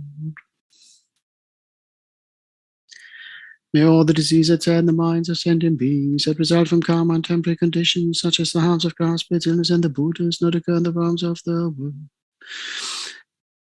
May whatever sufferings there are from life-threatening diseases that, like a butcher leading an animal to be slaughtered, separate the body from the mind in means not occur in the realms of the world. May all embodied beings be unharmed by acute, chronic, and other epidemic diseases, the mere sound of whose names therefore beings, as though they had been placed inside the mouth of Yam, the Lord of Death. May all embodied beings be unharmed by the 80,000 classes of interferers, the 360 evil spirits that harm suddenly, the 424 diseases, and so forth. May whatever sufferings there are due to disturbances of the four elements, depriving the body and mind of every happiness, be totally pacified. May the body and mind have radiance and power and be endowed with long life, good health, and well-being. By the compassion of the Gurus and the Three Jewels, by the power of the Dakins, Dharma protectors and guardians, by the power of the truths of infallibility of karma and its results, may all these dedications and prayers be fulfilled.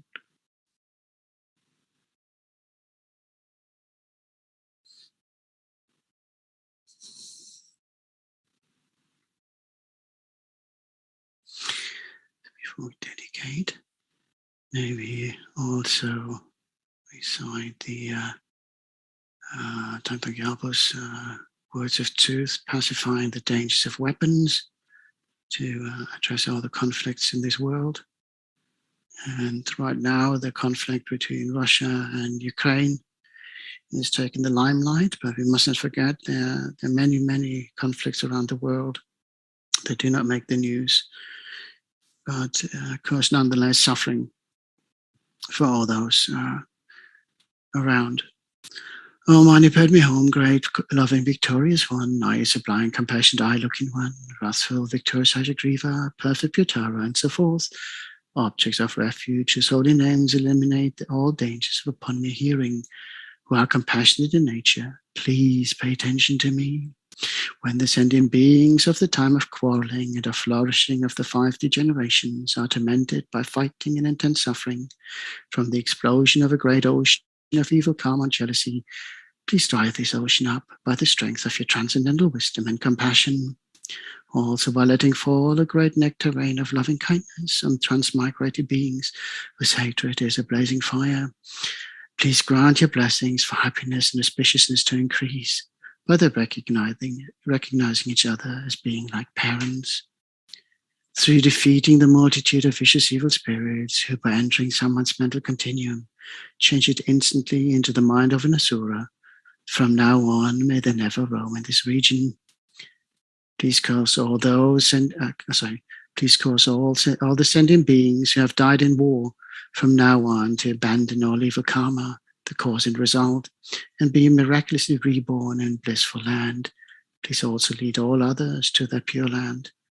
Please cause all those who are born and die to have long lives and not have sicknesses, to stop all quarreling and fighting, and to enjoy a life in the 10 virtues.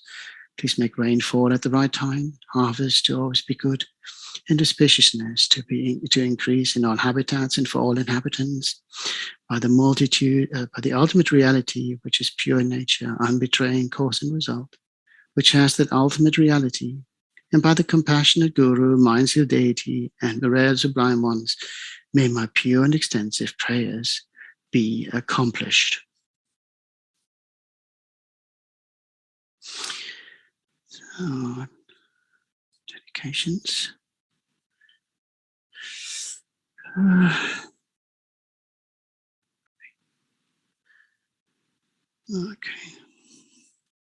So my screen is a little bit too big here. Okay. May the precious Supreme Bodhicitta not yet born arise, and may that arisen not decline, but increase more and more. Due to all the past, present, and future merits collected by me, and all the merits of the 3 times collected by the numberless Buddhas, the numberless sentient beings, may bodhicitta be generated in the hearts of all the sentient beings of the 6 realms, and especially in the hearts of everybody in this world, including all the students, benefactors, and volunteers in the FPMT organization. May it be generated in the hearts of all those who rely upon me, all those for whom I have promised to pray, and all those whose names have been given to me. May it be generated in my heart, in the hearts of all my family members, those who are living and those who have died. May the bodhicitta that has already been generated increase.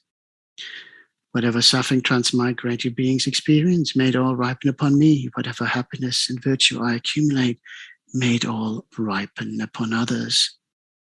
May I never be discouraged even for a moment from practicing the deeds of the bodhisattvas for the sake of others, by completely renouncing anything done for my own sake, and by engaging in the holy actions of the kind founder, Guru Shakyamuni Buddha. Due to all the past, present, and future merits collected by me, and all the merits of the 3 times collected by the numberless Buddhas and numberless sentient beings, which are completely empty of existing from their own side, may I, who am completely empty of existing from my own side, achieve that state of great compassionate one, which is completely empty of existing from my own side, and lead all sentient beings, who are completely empty of existing from their own side, to the state of great compassionate one, which is completely empty of existing from its own side, by myself alone, who is completely empty of existing from my own side. Long life prayers. Holiness. Gangri Rawe Kawe Shinkandi Pendang Dewa Malu Jangwene Chenrezig Tenzing Gyatso Yi Shapesite Bodu Tengyu Chi Lama Zopa Jibsu Shang Xing Jam Gan Gawe Tenzing Gampewe Kunzo Dupo Tse Chuksun Kewe Lek Mundudu Padak Suk Duje Gundu Shapten Sho. Thank you very much, everyone who has been following this session. Thank you very much for supporting Venerable Bina before while she was on travel, and anyone who's hanging on to support our dear Venerable Carol. I also like to welcome Nana on board. Nana was one of our trusted supporters who joined the media team and is on her first outing officially as Chenrezig multimedia team member. Thank you very much for doing a fantastic job, Nana. Thank you very much to all of you. So many familiar faces, and I hope I get a chance to see you all in person again in the not too distant future. Venerable Carol, it just seems a few hours ago that we met. Venerable Damcho, I was surprised. I thought Venerable Rubina would be here. She must be. Yeah, she's traveling. She's traveling in the car, so she did half an hour. But you know what it can be like. Mobile phones and signals and cars don't always go very well together. So I said I cover anyway. It's good to catch up. Carol, much love to you. Take care. Everyone. Thank you, Damcho. Same here. Bye bye. Thank you, everyone. It's so nice to be here again. Good morning from the San Francisco Bay Area, and I'm Carol Jampachitso. And I'm affiliated with Seichen Center in San Francisco. So welcome to this prayerathon. Venerable Damcho was referring to there were some Sangha meetings yesterday, all through the day because of all the different time zones. So we had a meeting, which was probably 10 o'clock Paris time and 1 o'clock San Francisco time, where we were discussing this prayerathon, and I think we're coming up on the 100th and then the 108th session. So it's pretty amazing. And I think I just thank everyone who's been participating, who's hung on, everybody who still attends. This is wonderful. So with that, we can just get started this morning with a little bit of meditation, just kind of to center our minds, quiet our minds, and help set our motivation. So let's see, I'm just going to go ahead and I think Venerable Dumcho is still spotlighted because I see, at least that's what I see on my screen. And that's okay. I don't think I can do much. So I'll leave it. Everybody can hear me anyway. So thank you so much. We'll start with a little body scan, just making sure that the body is in the best form we can be in for meditating. You know, we don't have to reinvent the wheel. There've been so much, there's the great meditators of the past have passed on and given us this direction, this knowledge, this wisdom in terms of how best to achieve the ultimate goal, which ultimately is enlightenment, but we need to create a lot of merit along the way. We need to purify a lot of negativities and to attain the knowledge, the wisdom that we need. We really require this meditation, this insight meditation, and this calm abiding meditation. So let's just begin, whether you're on a chair or on a cushion, sitting in a chair or on a cushion, either way is fine. But the first thing is to just bring your attention to your spine and imagine it's like a stack of coins. So you want it to be straight, but not stiff. And then just breathing in a comfortable pace, neither too deeply or too lightly. And starting at the crown of the head, just relax the corners of your eyes, your mouth, your jaw. Relax your neck.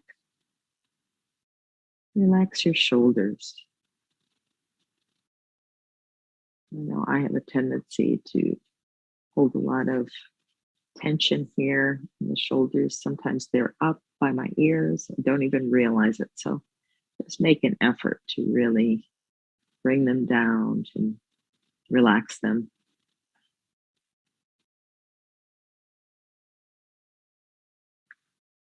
And then we're going to relax the diaphragm by taking some special breaths. So we're going to breathe in a little more deeply. Hold that breath for a second or two and then slowly breathe out. So breathing in, holding for a second or two. And then as you exhale, just imagine letting go of the distractions around you, the sounds, the sights. If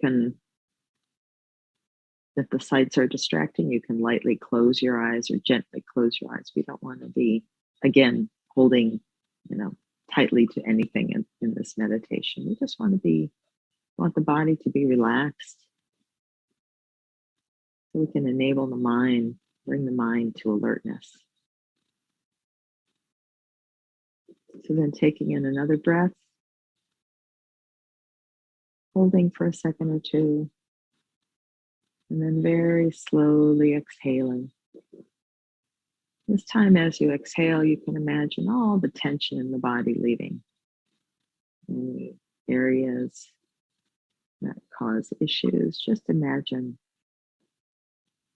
all of the stress, the tension going with that breath. And taking in a third, just a nice deep breath, holding for a second or two. And this time as you slowly exhale, just let go of all the things on your mind, all the concerns, the issues. Maybe it's what happened today or what you have to do tomorrow.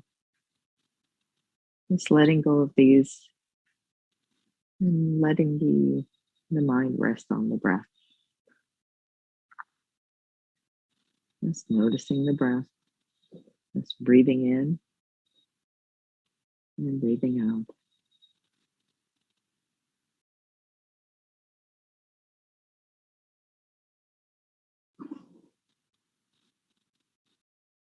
And then just continuing this body scan, feeling the hips planted on the chair, the cushion, just feeling very stable.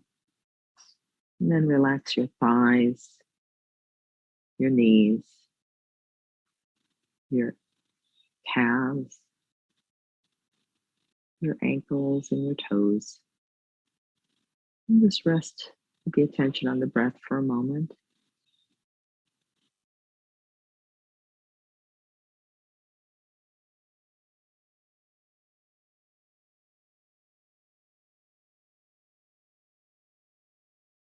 And now let's turn our thoughts to our motivation for being here.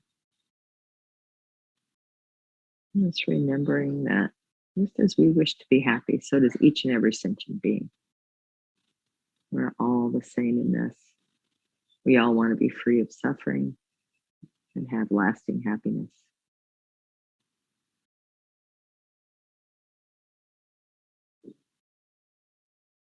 And then recalling the Buddha's teachings that the only way to lasting happiness is to free ourselves from this cyclic existence, which is in the nature of suffering. Maybe we can call it dissatisfaction. So the Buddha showed the way to lasting happiness, being this ultimate freedom,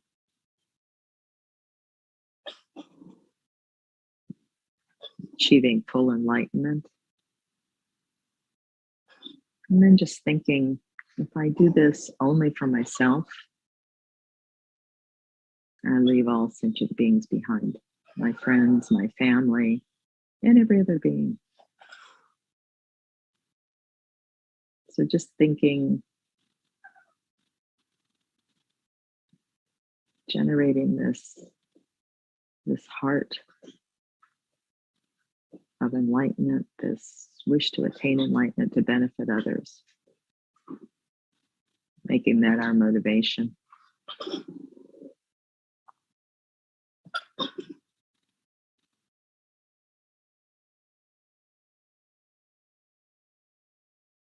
With this thought, we can begin this prayer of this Mahasiddhi Thangtong Gyalpo, which we've been doing for so long, such difficult times these past 2 years, really.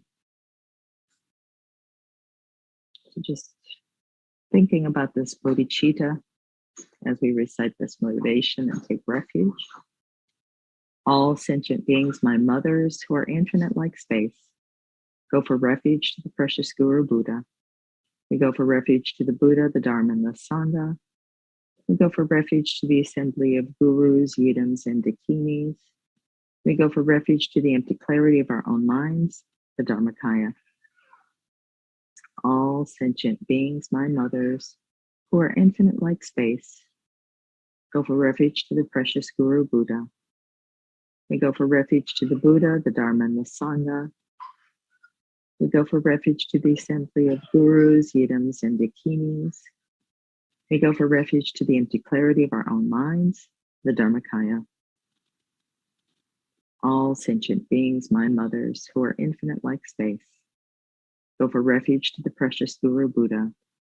We go for refuge to the Buddha, the Dharma, and the Sangha. We go for refuge to the assembly of gurus, yidams, and dakinis. We go for refuge to the empty clarity of our own minds, the Dharmakaya. So just taking this refuge to heart, generating this mind of bodhicitta, really wishing to benefit other sentient beings and knowing that the best way to benefit ourselves and every single sentient being is to follow or